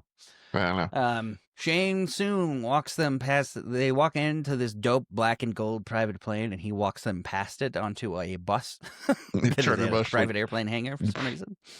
Rapid charters. They're like, where the fuck are we going? Tijuana? And like, basically, they're going to fucking Tijuana. Like, yeah, it was kind of unclear where they were because the scenery changes, but it doesn't make sense because they go from a bus to a canoe, and then the canoe takes from basically Mexico, like Tijuana. Yeah. They're all of a sudden in like Japan. I don't know if he just has it look like that. Yeah. He said it's Central America, and he had it built that way because he like sees like a fucking Asianophile. Oh, I completely missed that. Okay. I literally put, where the fuck are we? Like several times. Yeah, it's just like it's a compound that he built in like the middle of the fucking jungle and somewhere in Central America. Yeah. They get to Feng's fucking compound, whatever. It just looks like a giant Chinese mansion. Yeah. And then enter Feng, who is Christopher. He says, he gets an intro from Shang Tsung who says, and now the man who sold the dragon his fire, stole it back and sold it again to the Crips. And I was like, what? Why the Crips? He says, give it up for Master Feng. Yeah, like this like little like box comes out with a thing, and he like reaches one hand out and it comes out, and it's a motherfucking Christopher Walken. So fucking funny. And he gets out and goes, okie dokie artichoke. What the fuck? He looks like fucking Ming the Merciless, basically. Yeah. He's like, we're here for ping pong, or as the Chinese say, ping pong. He introduces all the players they brought in. First we meet Freddie Fingers Wilson, who's Terry Crews. Terry Crews, yeah. Spinning a ping pong ball on his finger. And then he says, yeah, we got this guy who played in the games in '88. He was retired, and Randy stands up because he thinks he's introducing him, but then it's Carl Wolfstag, who is the German guy who beat the shit out of him and who's just the biggest dick. It's so fucking funny, dude. Yeah, it's like a Japanese player, who's like a Australian player, and like one random guy who like doesn't get any lines or introduction that just fucking dies later. Right. Yeah, for all the fanfare they do, by the way, this is over pretty quickly. Once the games start, they don't have enough people for it to be the level Dodgeball was. Girl says, save me to George Lopez. And then Fang notices Wong and goes up and says, my old master, how's tricks? He says, you never finished your training. And then Fang says, you were 15 minutes late to the banquet, by the way. And then Aisha Tyler blow darts Shang Tsung and kills him because it's his fault they were late. And then I love this. He goes, okay, I bid you toodles. And and then this little element here is fucking hilarious to me. It's my favorite part of the movie. He gets to his room, and Aisha Tyler's like, Master Feng has selected the greatest courtesans of pleasure from all over the world for your pleasure. And he's like, no. I shouldn't, but no. She's like, he's gone to great lengths. He's like, well, I don't want to be rude. And then a bunch of just dudes walk in. And like I don't mean like dude. hot dudes, just dudes. Like literally And just looks he's like a like, group of people you see walking in a beach in Venice. Like right. She's like, you need to pick one. He's like, I don't even know. And she goes, fine, I'll pick. And she goes, Gary? He goes, yo, feeling good? Oh yeah. She's like, hop to it, and then goes to leave. And it's Diedrich Bader, who is a really underrated comedic actor, but I fucking love him, especially in this movie. And he's like, you can go, dude. And he's like, oh no, if I don't spend the night, it's he's like, really? He's like, yeah. Say I shouldn't have answered that my modeling thing in Orlando. Thought it was gonna be, like a model, but nope, sex slave. He goes, boom, sex slave. And then they hear creaking from the room next door, and they play board Someone's getting games all lucky. night. Yeah, because like, he sits in the bed. He's like, so want to play board games? Like board games? Yeah. He's like, boggle? Yeah. And this boggle all night. It's awesome. Become like friends. Yeah. The next morning, it's like they have like inside jokes. It's like, I'm the boggle master. And as they walk out, Mr. Wong comes out of his room and he goes, man, my girl really knows how to handle the man. And then George Lopez walks out. I was like, what is with these courtesans? And he's like, Master had a wonderful time last night. And he's like, oh, that poor bastard. I feel like, realistically, there's no way he didn't know, He's an old man, and just let him have his fun. Yeah, the tournament starts. First round is Randy versus Terry Crews's character. Freddy Fingers. Yeah, Freddy Fingers in a pretty good back and forth match, but Randy's able to take him out, and like fucking Freddy's just like, and like Randy's like, yeah, I won, and then fucking like Freddy just gets fucking dart in the neck and dies. He's like, Fang's like, what do you think I meant by sudden death? I also love the Terry Crews peck dance he does on his way up to the table. He says, Freddy Fingers' house, and then cuts to Christopher Walken just going, ha! And then, yeah, when he kills him, Fang just starts booping Randy for some reason. Like, boop. I love Christopher Walken. He's great. I think then invites Randy on like a little secret tour. Oh well, Randy tries to escape first. Like he tries to jump out a window, and there's like bars on it, and he's like, okay, I'm gonna beat someone who comes in. And then it's like fucking Fang. And his assistant. Yeah. And he's like, come walk with me, Randy. And he like takes him to like his like little secret compartment place where like all his like evil things are. Yeah, he's building polymer guns. Shows him he has a thing that the whole place is rigged to blow. He's so funny. He's like, I don't usually give people the full tour, but now, and then he just mouths, I like you, to Randy. Yeah. It's so funny. And then he shows him he has these, a private table with these vests with paddles attached to them that electrocute you every time you miss, and the voltage doubles. And he says, nobody's ever made it past 3 zip. Of like all the fuking like people that he's played, like underneath the vests and shit. Yeah. He puts up Freddy's picture in like a wall of like fucking dead people. He says, I'd like you to come work for me as an assistant / hanger-on because it would break Wong's heart. And then we see the panda. And he even says here, he's like, maybe he's dead. I'm not really sure what they eat. Yeah. So it's really hard to get. And then cut to some ping pong montaging. And I got to say, I love how intense they try to make it look in a funny way. How it shows them like, especially Carl Wolfstag, every time he serves, he's like, ah! Yeah. And they like, back to the Matrix references, they have like the fucking like, ring of cameras set up. They do like the whoosh fucking thing so many times. They do that a lot. And it's really, again, the connecting Matrix factor here, but it's funny how they do that. It's pretty well in here, honestly.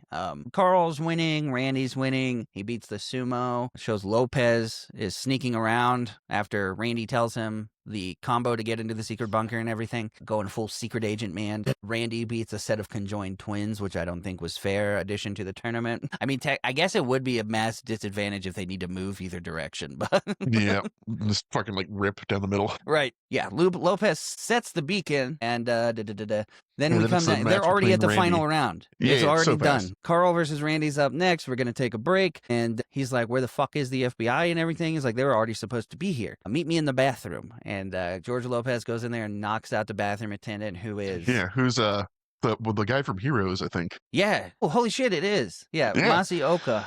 Yeah, he plays Hero, right? Yeah. His name is Hero. Yeah. And he's also in a bunch of comedies since then, but I love that guy. Yeah, kicks the shit out of him and like fucking like secures the bathroom. Right. Then Randy comes in. I also love like, Carl's shit talking here. He comes up to Randy. He's like, all these things I say to you, I do not mean. You are the greatest player I have ever seen. Other than myself, when I watch myself in the nude every day. I'm sorry your papa is not here. Would probably bet money on you again. And then rips his dog tag off and he goes, tell your dead parents I said, what's up? And then runs And off. spits on the fucking dog tag. It's like, Jesus Christ, dude, I fucking clocked him right there. We're in a fucking illegal ping pong tournament. What everyone's gonna do? Like, His character's fucking great, dude. Yep. And then with that, Randy decides he's staying. He's like, I don't even care about the case or anything. I just want to win. Wong's like, it's better to die like a tiger than live like a pussy. And like finally respects him for saying that. And then he goes to meet Lopez.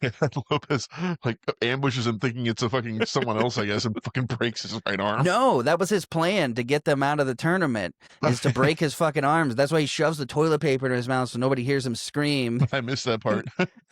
And just wanted to surprise him, I guess. But he breaks his arm. He's like, what the fuck? He was like, this is the only way to get you out of the tournament. Because since nobody's showing up. And he's like, I decided I wanted to play.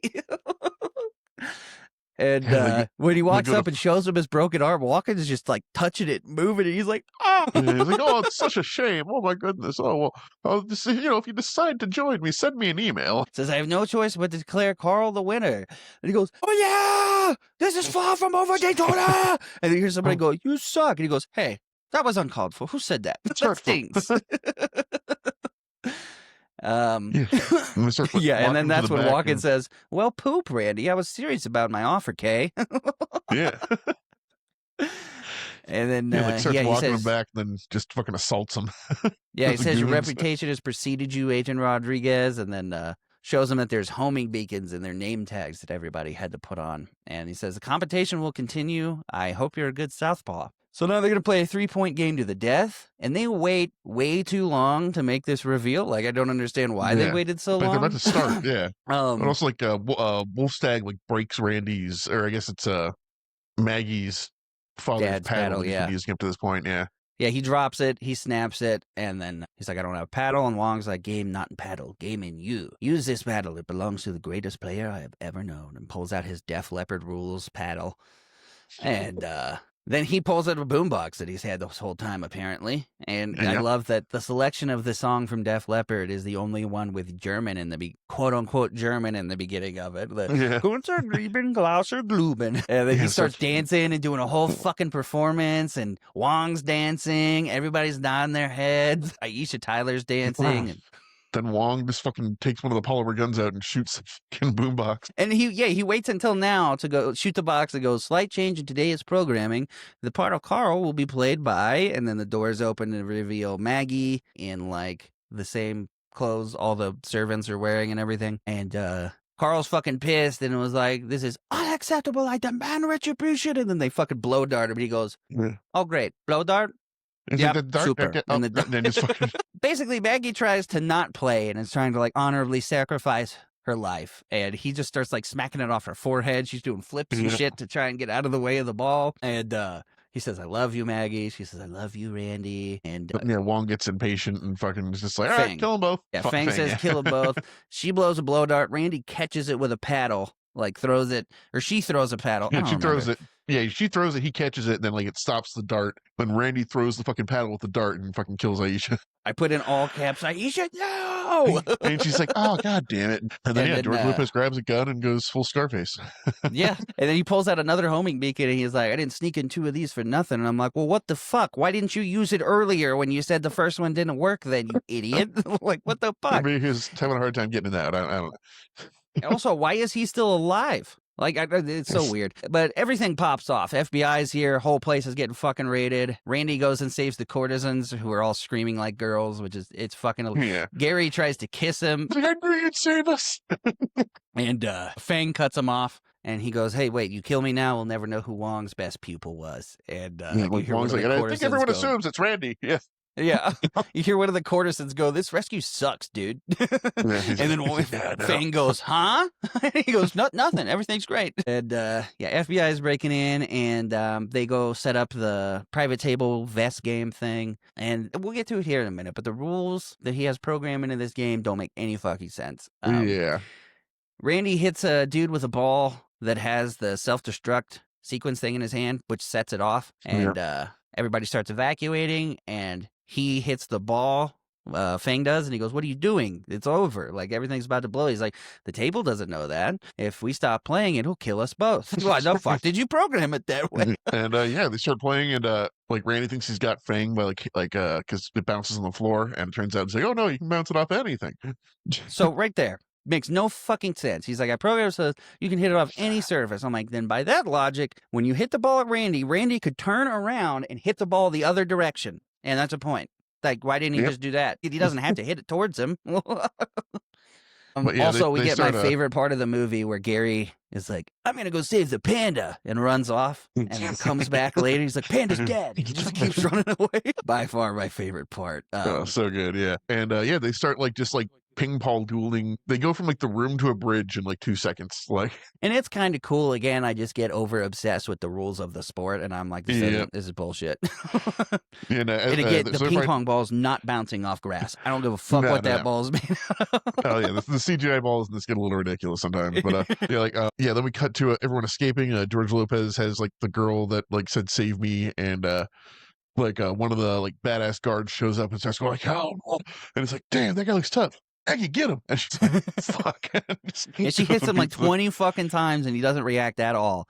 Yeah. And has a delayed knockout. And I'm like, what the fuck? Did the first one do it and he's just been frozen? I don't know. He just fucking keels over. They get into a boat and start escaping down the river, which is where they see Randy and Fang dueling on the bridge. And you also get a random David Proval cameo here when they get on the boat, and then David Proval comes up and was like, I don't fucking think so, which is he's in every mobster movie ever and The Sopranos. I'm like, what? And tries to take the boat, and he pulls out a pen. He's like, you know what this fucking pen does? And then just kicks the bridge, and then he goes, grabs that girl and goes, hola, you like chorizo? And I'm like, Jesus Christ, George. I hope that was improvised. Otherwise, I even feel bad for George Lopez if they made him say that. Right? There's no way. I refuse to believe George Lopez didn't just say that, because it was so out of character for the movie. And yeah, they start heading down the river, and Fang sees Wong sees Fang and Randy dueling on the bridge, and Wong's like, he didn't finish his training, and apparently the one half of the training is the forehand, and the other half of the training is the backhand. And, which, even if you don't learn a backhand, that doesn't mean that you don't know how to move your arm that direction. Yeah. Which is what happens here. He was like, oh, and he just hits it to the right of fucking Fang, and he just completely whiffs it. It goes in, and he starts getting electrocuted and falls in the water and just fucking dies. Again, he goes to reach for it and just freezes. I can't move my arm past this point because I never learned the backhand. And I'm like, okay. And then he oh, and the guys on the bridge with guns are fucking terrible. The place explodes, and they're all on the boat 10 feet below them, and they can't hit them with the guns. No. And everyone escapes. They head back to Wong's, which is we now see has been completely rebuilt. Yeah, they're doing a ribbon-cutting ceremony, and Juan's standing there cutting the air. Like, Jesus, help this poor fucking guy. Yeah. Tim and Maggie are a official couple now. They go back inside, and there's a little shrine to the uncle and Randy's dad now. And he goes over to give Wong a gift and a little box, and Wong's so shaking. It's like, what is it? Earrings, cufflinks, ring? It was a new Lucky Cricket. And he's like, it's dead. It's like, oh, well, the box will bring my change. Great honor. Douche bro wishes Randy good luck. The dragon, the little girl, comes in and gives him a plant, and he says, may this school last 1,000 years, or until the lease is up in August. And then she kicks him in the dick. And he says, dragon's sake, this is not over yet, Whitey. And then they run off. And he says, true ping pong player. Wong's walking around saying, true ping pong players must always be aware of their surroundings, and Mr. Magoo's down the fucking shaft. And then that's when Randy comes up and was like, maybe we should keep this closed. There's a gate here. There's a blind man walking around. And that's the end of the fucking movie. That's the end of it. There's a Def Leppard music video with the whole cast, a lot of Aisha Tyler dancing, which was wonderful, and some bloopers that were actually funny. I miss bloopers, dude. And fucking Toy Story had bloopers, goddammit. Fucking bring them back. Yeah, it's still the best part of all the Rush Hour especially movies. In comedy movies. Yeah. Well, with that, we're going to take these movies through 10 rounds, score each movie, and declare a winner here. Some of these are through lines through every single episode. Some of them are specific to this type of movie. Primarily, round 10 is always the same, but yeah, let's get into it. Round 1, opening scene energy. Which movie launches its tone more effectively? Dodgeball's Gym Rat Loserhood versus Balls of Fury's washed-up ping-pong tragedy. Which one starts the premise immediately clear and entertaining? I mean, yeah, it's both pretty clear intros. Like you kind of know what you're getting when you start. I do love the dodgeball intro though. Just the fucking Globo Gym infomercial is fucking hilarious. Yeah, that commercial intro's pretty goated. And I mean, they both establish the concept effectively as fuck. But I mean, it Oh, literally yeah. opens on ping pong and Balls of Fury. Hmm. Um, but yeah, I can't give an L to just Ben Stiller being White Goodman in a commercial as an opening scene to a movie. We're better than you, and we know it. Yeah, just the whole attitude and energy just like shows you how much of a fucking villain he's gonna be. It's fucking great. I think I gotta Yeah, give this one to dodgeball. Good, good. Balls of Fury, it's completely fine, utilitarian, it works. There's nothing wrong with it. I just fucking love like the Globo Gym intro. Like it's fine. yeah, Also, that's another they're thing. We both don't. pretty funny too. I mean, Yeah, another thing too. We've lost infomercials. Like we don't like that's not a thing. I mean, it is, but it's like not thank like a thing God. like it used to be. Yeah, like I used to fucking like shit would be over for the night. I'd watch fucking infomercials and shit. Gross. But yeah, not a super lot of discussion needed here, but you just can't beat that opener there with No, Globo Gym.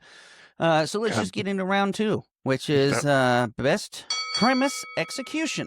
Both are sports comedies built on ridiculous concepts. Who nails it? Underdog dodgeball tournament versus underground ping pong deathmatch. Which film really commits to the bit? fuck. I I mean, gotta say, I think I like Balls of Fury better here, just because they make such a bigger yeah. deal out of ping pong, how it's like a way of Exactly. life and shit. It pushes it past the point of absurdity. Like everything that happens in dodgeball, like I can believe like some stupid shit like this happened. Like Right. there's like a small team that like got to regionals. Fucking there's some personal history between two. That's something that can totally happen. There is no martial arts kung fu underground ping pong tournament. Like it's just that's so and Right. the scale of it gets to it's like an ancient like secret temple Well, as in the far middle as of you know. Central America. Yeah, as far as I know. Yeah, who knows? Could be like Yeah, fucking like like Russian roulette jacks out there. Who fucking knows? But like you mentioned, it kind of reminds me of Shaolin soccer, but I love that. I love how yeah, over the top it gets about how seriously they take ping pong. And oh, nobody because really takes dodgeball seriously, even in dodgeball, which yeah, isn't no, like a even the bad announcers, thing. But for yeah, this but category, they really dive into the how ridiculous it would be if there was a serious world of ping pong. yeah, like they could have pushed the dodgeball thing further. I think with like some ridiculous, but because like I said, it's still pretty grounded in reality at the end of the day. Whereas, Right. yeah, the ping pong shit is just fucking insane.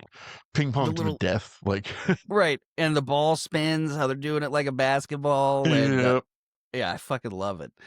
Um, yeah, it's just turn to 11, the ping pong obsession and Balls of Fury. yeah, So I'm gonna give it an 11. yeah. All right, I'll give okay. Dodgeball. It's not Okay. super. It is part of the movie. I'll give it like a 6, but it's not. It doesn't revolve around Dodgeball the way Balls of No. Fury revolves around ping pong. Yeah, dodgeball is something um, incidental that they happen to do, whereas ping pong is just like their fucking entire world that has like infrastructure built up to it. Once they get to the tournament, I love how it's like any other sport you would watch on ESPN, like the shit talking and everybody arguing with the ref. I like that stuff, but Yeah, yeah, no, like I said, just there's no ball team screen that's goes further. like right. There's nobody that like lives, eats, and breathes dodgeball and No, dodgeball like even Globo Gym, except who are like the Fran. best. Yeah, yeah, they're just there because fuck these guys. I don't give a shit about the sport. So yeah, definitely. Round 3 is Villain Showdown. White Goodman versus Fang. Which antagonist steals the film? Performance, presence, quotability. Which villain elevates the comedy more? Oh, This one's yeah, tough for me because Ben Stiller is absolutely fucking hilarious and very yeah, quotable. But just the fact that it's Christopher Walken is enough to make me think about it because it's yeah. I never in will a say though, million years would I have imagined Christopher Walken for this character. no, but I'm saying like if the character Fang was played like more straight, like I feel that would detract less from the movie than if you remove Ben Stiller from Dodgeball. Like if you Yeah. took both characters out, like the holes left way bigger by Ben Stiller's personality than by Fang's. Yeah, that's a fair way to look at it. Again, I want to give props to Christopher Walken here because I would never have Oh, he's imagined him as a great. Yeah. comedy actor. 'Cause No, both these guys are I bid super you like kudos. yeah, yeah. Both these guys super improv like the entire thing, and you can tell, but just like the insanity of fucking like White Goodman's character, like like Fang is weird. He's just like, yeah, I'm a deadly guy, and I kind of do bad things. It's just like he never really. It's like he doesn't really like get into it. Like he doesn't push the evil. Whereas like Dwight's like, no one makes me bleed my own blood. I'm just saying, if we're just Yeah, going by he definitely doesn't quotability, steal the film in Balls of Fury. Agreed, but yeah, it's still just. I remember the first time I saw this, I was just like, I cannot believe they got him for this movie. But yeah, White Goodman is a machine of quotes, and like I said, just everything about the way he plays the character, his body language, the fucking air quotes, yeah, the the weird way wrong he words says all the some time. lines, like I read it in a book, and I'm like, it's fucking funny as shit. So He's yeah, I a would go completely 10 fake person. It's Dodgeball great. here and like Yeah, 7 or 6 for Balls of Fury, just because, like yeah, you I was said, 7 because he did well, but like I said, yeah, it's more of a subdued character than yeah, definitely doesn't Dwight. steal the show, which is No, what it says. Dodgeball. So round 3 going to Dodgeball, taking us into round 4. Ensemble cast chemistry.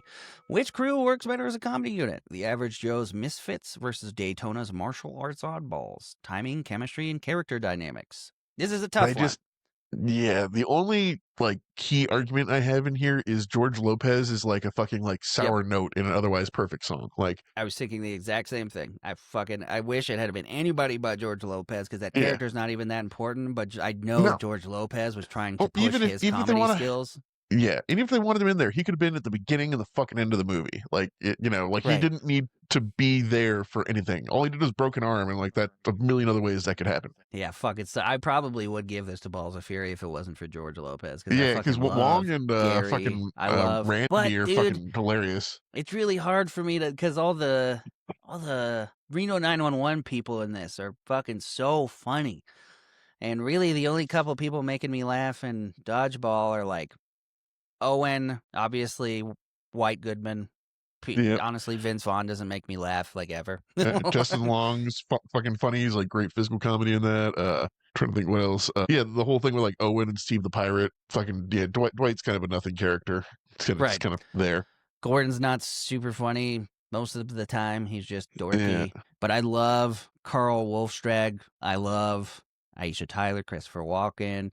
Even at the beginning, they have Trudy as the showgirl, and she's like, "My name's Judy. You've been saying it wrong yeah. for 3 years."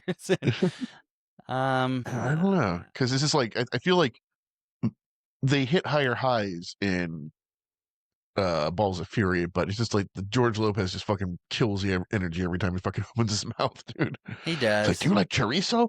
Oh god, dude. That was fucking lame. Yeah, George Lopez never made me laugh.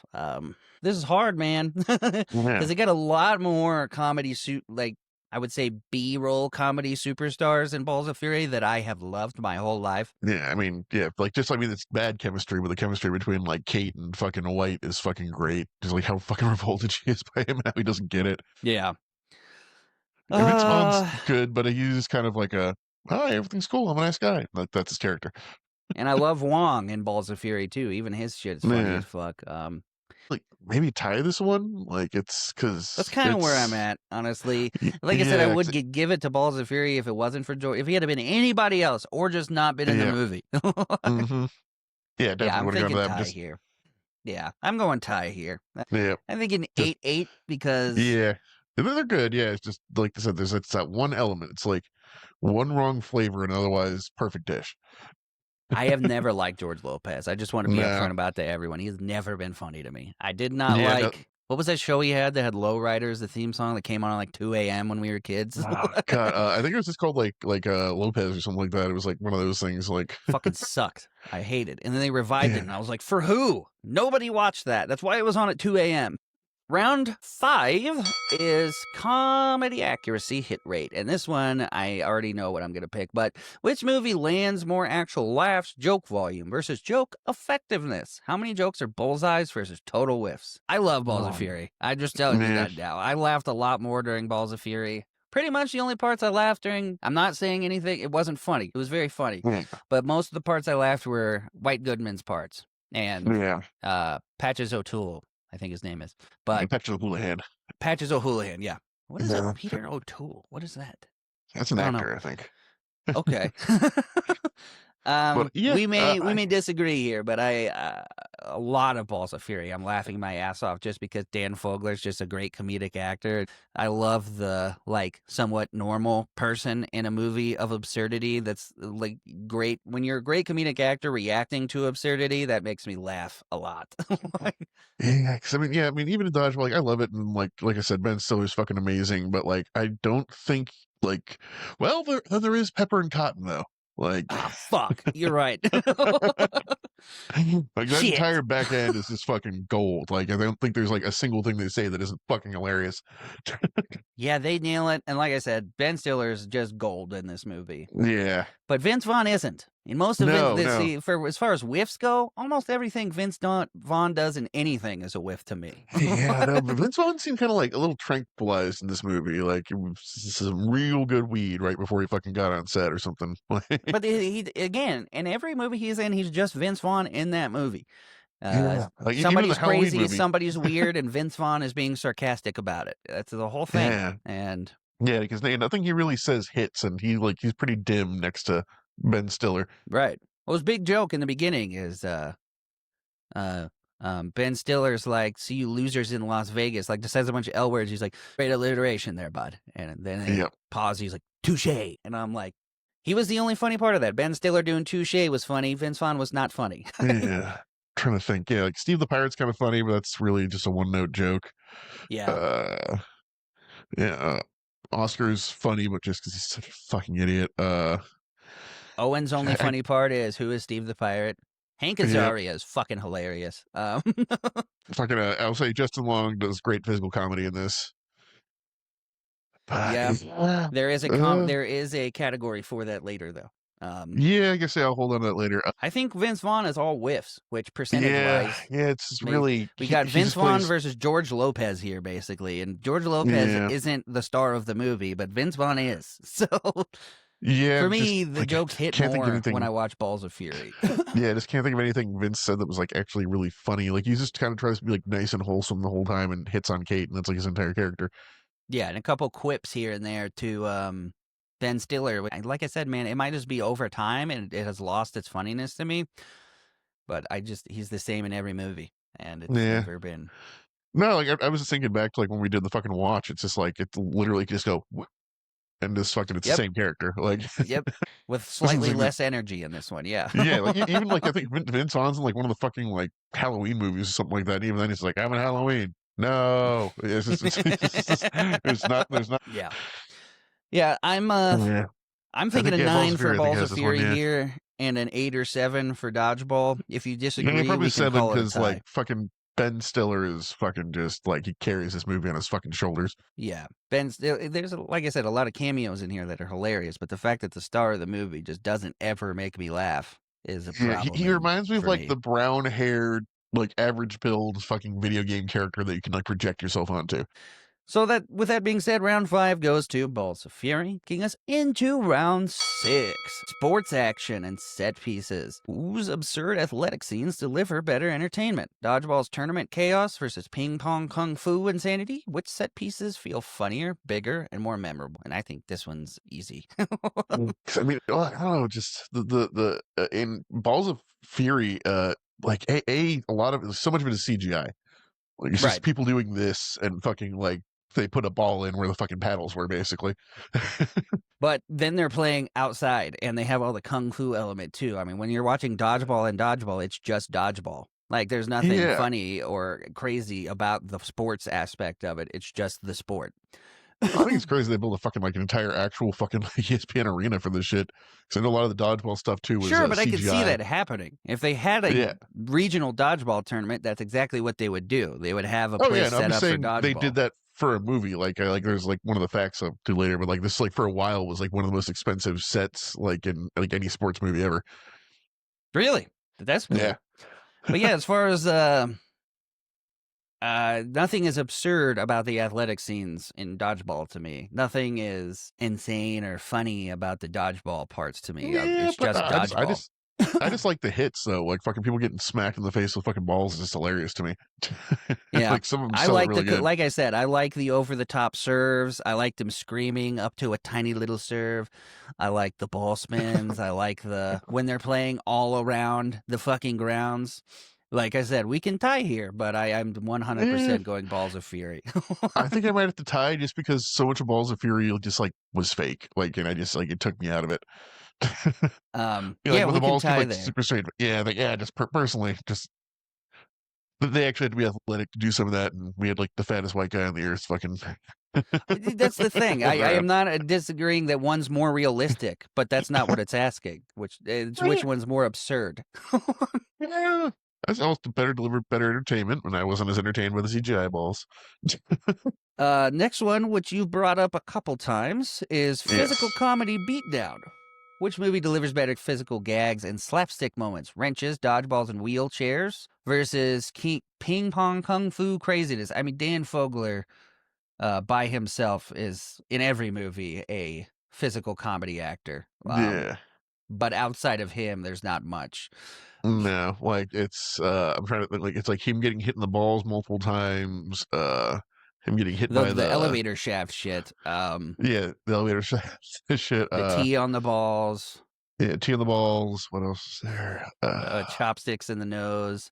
Yeah, it's a lot of his balls, He chopsticks in the eats shit balls. several times in the movie, Yeah, which he does in like every movie he's ever in. He's kind of like yeah, Chris Farley 2.0 as far as that goes. yeah. It's good at taking hit, but yeah, but then we go back to the dodgeball training scene with Justin Long, where he actually fucking took a wrench in the face at one Yeah. point.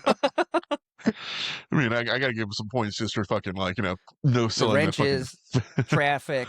the balls, like every ball hit, fucking all weird shit fucking White does to himself.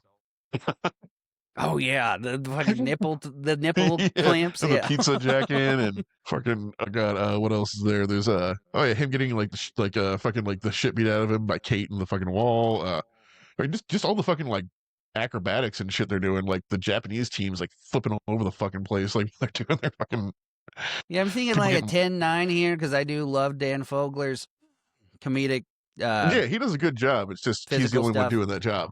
and the elevator shaft shit. And the blind guy just getting abused the entire movie pretty much is Yeah, the rest of the physical comedy. But it's close. That one going to Dodgeball. But yeah, Justin Long alone, once you find out that that was real. yeah. And like it's like wow, he's really acting that. Oh, that was oh. I wouldn't have How went long? back to work. When I found that out, I'm like, if you hit me in the face with a wrench, first of all, I'm going to be blind with rage that I just got hit Oh, with a wrench. the stupid thing I noticed this time too is Steve the pirate gets hit in the fucking eye by like the dodgeball cannon, and like for like a good part of the rest of the movie he has an eye patch on. Oh, that's what's up. Yeah, I Yeah. did notice the eye patch came out of nowhere, but I did. Man, they should have tried a little harder to protect their actors. Yeah. So round 7 going to Dodgeball, taking us into round 8. Funniest training montage. Which absurd training sequence hits harder? Average Joe's chaotic drills or the Shaolin boot camp? Which one nails sports movie parody the best? I mean, Shaolin Boot Camp is like we only see two things, right? We see the spoon and then the bees, and And then the like Tai Chi and the yeah, crickets. Yeah, no, it's pretty short. yeah. Whereas the training montage for fucking dodgeball is like if you can dodge a wrench, you can dodge a ball. If you can dodge Yeah, it's traffic, not you can dodge super a long ball. either, but it is definitely Yeah, more memorable. I mean, I like the bees part. That one's funny. But yeah. That was definitely funny, but I just think yeah, it feels I like they had remember. to cut part of that, honestly. I feel like it was Yeah, supposed no, to be more it of feels Balls of like Fury. I'm almost wondering if Balls of Fury was supposed to be an R-rated movie, and they cut a fuck ton of it to make PG-13. See, they did that a lot back then. Remember, they used to make Yeah. these movies, and then like 6 months later, an unrated version would come out that was like 20 Uh-huh. minutes longer and way funnier. So I don't know if Yeah. there's an unrated version of Balls of Fury, but I would I don't believe know. it. Yeah, but I mean, one is insanely more iconic for sure. If you can dodge a wrench, you can dodge a ball. It's lived since for the last 21 years is something we all still say. But yeah, this one's definitely going to dodgeball for me just because if you can dodge a wrench, you can dodge a ball has been around Yeah. for Just all the time. Patches O'Houlihan. Just yeah. Right. um taking us into round 9, nearing the end. Just double checking that I didn't skip any rounds. I don't think so. Best climax and final match. So you got the sudden death overtime versus Daytona versus Fang face off. And I gotta say, just based on brevity alone, I feel like Balls of Furies is better. Yeah, Because no, I the kind of sudden agree. death is so fast. Like, yeah, it's like I said, it's a weird rules and it's kind of shoehorned in, and we didn't really establish that Peter was there's one point in the movie where his like hands him a blindfold saying, "You're the leader, you have to do the dance in the dark." But right, like that's like they never reference it again. It's just like, okay, I'm gonna pull this out of my ass, this thing I've never done before. right. And Whereas, again, he wasn't even the best player on the team by a long no, shot most of the movie. Like, he was yeah, just vaguely athletic, while everybody else had like some special skill that made yeah, them you just good have at to be like a this. 6'7" man, so Right. it's kind of default makes you decent at sports. And Daytona versus Fang is like the climax of the entire movie. It's like 15 minutes long. Like Yeah, and them it's epic and it's a matching fight to off, the the death, building and exploding, everything going off. And so yeah, even before the sudden death, I feel like their match should have taken longer. Like, a dodgeball match yeah, isn't super long. I just feel like more shit should have happened. Because they pretty yeah. No, quickly are like, it's let's get to the sudden death. And yeah, no, the that's what they back half do. of both these movies, like once the actual sport starts, it just goes. Okay, we're done. It is a little jarring in Balls of Fury how they're already at the final match, and I will say I wish they had have actually had Daytona versus Wolfstag, like the Yeah, actual like, match. and like you could just at the end, it's like, and now for the final match or something. Like, just Right. it felt like we had all these characters and we saw like 10 seconds of They them, could have and had then Carl was about to win and then gets yeah, Beauregarded, and he's like, uh, because he wants Randy, that would have been cool. But yeah, there's better ways you could have done it, but I still, yeah, the end of Dodgeball's fine, but yeah, it's a little lackluster. yeah, the match off with Fang isn't even that awesome. It is hilarious, but it's I do like it better than Dodgeballs. Yeah, I'm thinking so like an 8-7 here. yeah, neither are perfect, but yeah, Right. I think definitely there's more spectacle in Balls of Fury than there is in Dodgeball. Taking us into our final round, which is a constant, completely subjective final verdict gut check. Which movie sticks with you more and earns the rewatch? Which film is the superior sports comedy experience overall? Hmm. And I think we're Yeah, I going think to we're tie gonna here disagree again. here. Yeah, I was gonna say we're gonna disagree here because I don't know, man. It's just like I like Balls of Fury, it's fine, but like it does not live in my head rent free like Dodgeball does. Like I use Dodgeball quotes in daily conversation, and it happens like a few times a month. You've heard them. Yeah, I agree. It's definitely more quotable, but as far as like actually watching it, like I said, I just don't think Vince Vaughn's that funny, and he's like half the fucking movie. And Yeah, but that's the the thing. It's main character in Balls of Fury actually makes me laugh. yeah, but it's like I consider the main character in Dodgeball fucking white. He's like probably got more screen time than any other characters, and it's about his fall from fucking grace. But yeah, it's I don't know. There's just like something kind of wholesome about it, and just the weird romance shit in Balls of Fury. Where it's just like I hate you, I love you. It's just like wait, what? It just fucking throws me like the I mean, entire they do movie. the Just like same thing in Dodgeball. right, yeah, And but I then mean then like you're bi, there's and that means you're poly. yeah, but I mean, I guess like at least that like they do slowly show her warming up to him, where it's like, okay, I guess he's kind of funny. He's a little lame, but he's cool. Oh, okay, well, he's standing up for me. Oh, okay, he's not that bad. Like there's a natural progression to it where it's literally just like, I fucking hate you. My business gets destroyed. Here's a kiss on the cheek. Like that fast, and it just like takes me fucking out of it. And also Maggie Q, great martial artist, not the best actress. No, and but to their credit, she's only in the beginning and then the last 10 minutes of the movie. So, Yeah. but yeah, no, my sole reason for this is Vince Vaughn's the lead of this movie. He's literally on the cover of it, and I don't think he's funny. And Yeah, but I he's think a in lot of the characters so around much him of it. are. Every scene where it's just him and Kate is boring as fuck. And there's a few of those, like him and Kate or him and another character. And I Yeah. just, I'm bored during those parts. But anytime Dan Fogler's in anything, he's funny as fuck to me.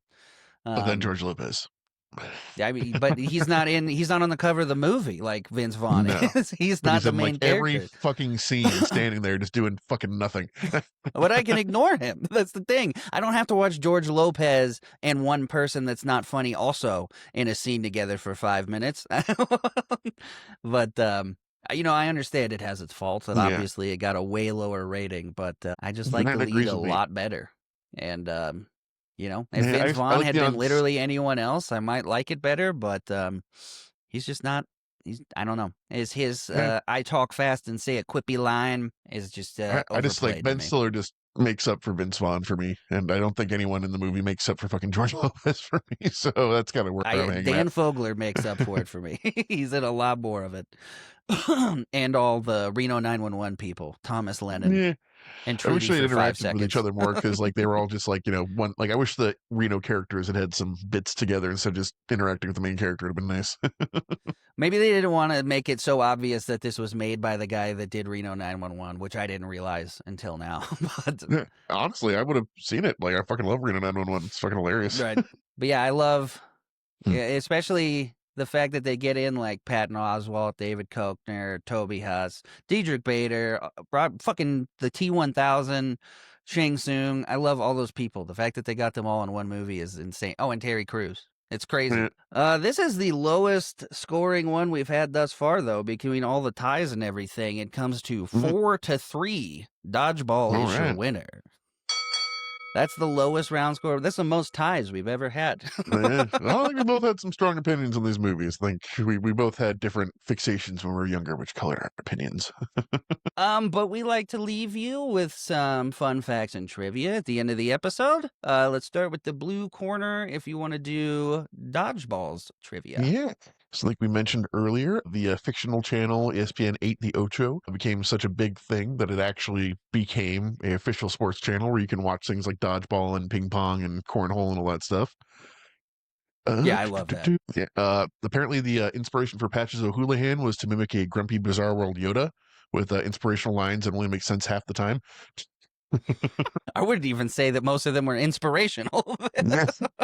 Most of them were just pretty offensive. Let's see here. Oh yeah, the dodgeball launcher that I said White Goodman had, the training turret was fully functional and could fire balls up to 60 miles an hour.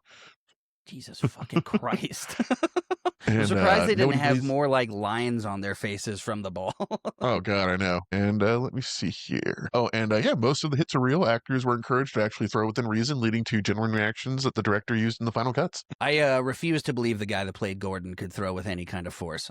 No. Oh yeah, and last one is White Goodman's fat suit in the prologue end credit scene was custom molded and reportedly took 5 hours to apply. 5 hours for like 5 minutes of content. That's insanity. Yep. That's probably why they did the milkshakes, bring all the boys to the yard. He's like, we got to do something else because absolutely fucking not am I doing this for just this.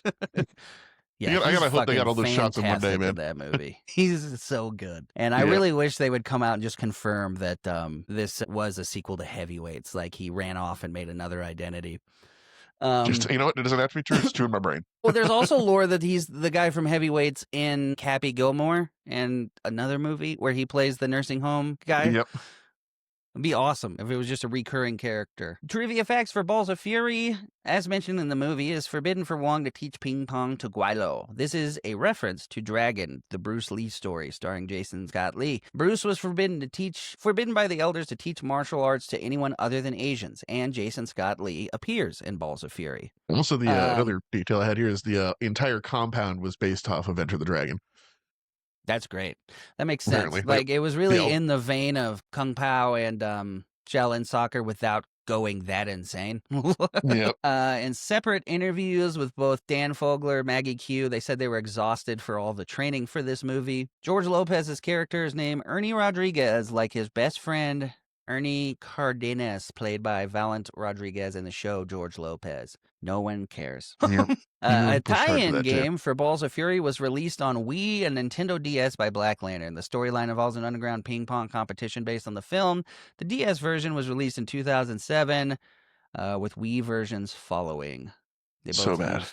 It was panned by critics, while the DS version was received better. Oh. IGN scored the Wii version of 1.2 out of 10. It was really, really bad. And they didn't even try to make it funny like the movie, which I will never understand. It was just like, here's a ping pong game with a funny name. It's like, Wii Tennis sold great, right? Let's just do that again. Yeah, the Wii craze was short-lived and fucking lame. Mm-hmm. And now we're going to end every episode this episode the same way we went every episode until we do the Christmas episode soon. We spin a wheel, the wheel, to tell us which wheel to spin, and then we spin that wheel. The first one selects a genre.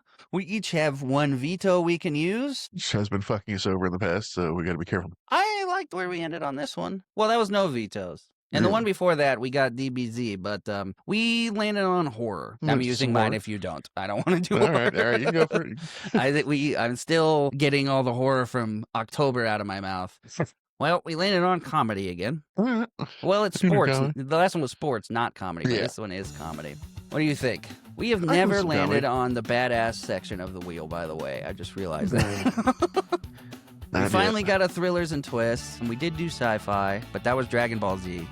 Yeah, video's doing good, so whatever. Comedy? Let's do it. All right, we got Old School versus Beer Fest. I'm down. Okay, sweet. Fuck yeah. Another Broken Lizard one. Yeah, I love me some Broken Lizard. I think definitely Beer Fest. Semi-sports movie? Yeah. It's a competition. Some more Vince Vaughn. Third one. He's definitely overshadowed in this movie by Will Ferrell, but... Yes. So he's not the main character. He's supporting cast, so it's not so bad. God, Beer Fest. Let's put Wedding Crashers on there and we'll just have a fucking marathon. Yeah, no, please, no. So our winner this week is Dodgeball, and next week we're doing some more Vince Vaughn with Old School versus Beer Fest. Bring it back Vince Vaughn, bring it back Broken Lizard. This is an OG one, though. This was... I've seen this a million fucking times. We did every single thing from this movie that we could. It's a seminal film. Yeah. More ways than one. Again, thank you for watching. Please like and subscribe. Please share the episode. Follow us on TikTok and Instagram. Still haven't made a Facebook. I don't think anybody really cares, but yeah, thanks for tuning in. Please let us know any matchups you want to see. We have a lot, so we might already have a version of what you want, which happens a lot lately. If somebody says a matchup, I'm like, well, I have that versus this, and they're like, oh. But we'd still like to hear it. I don't think anybody's going to disagree with who won this episode, but except for me. The internet agrees with me. And the 22% of people that like Balls of Fury. Yes. But with that, thanks for tuning in, everybody. I'm Devin Vestal. I'm Nick Day. And we'll see you next time. Thanks for watching.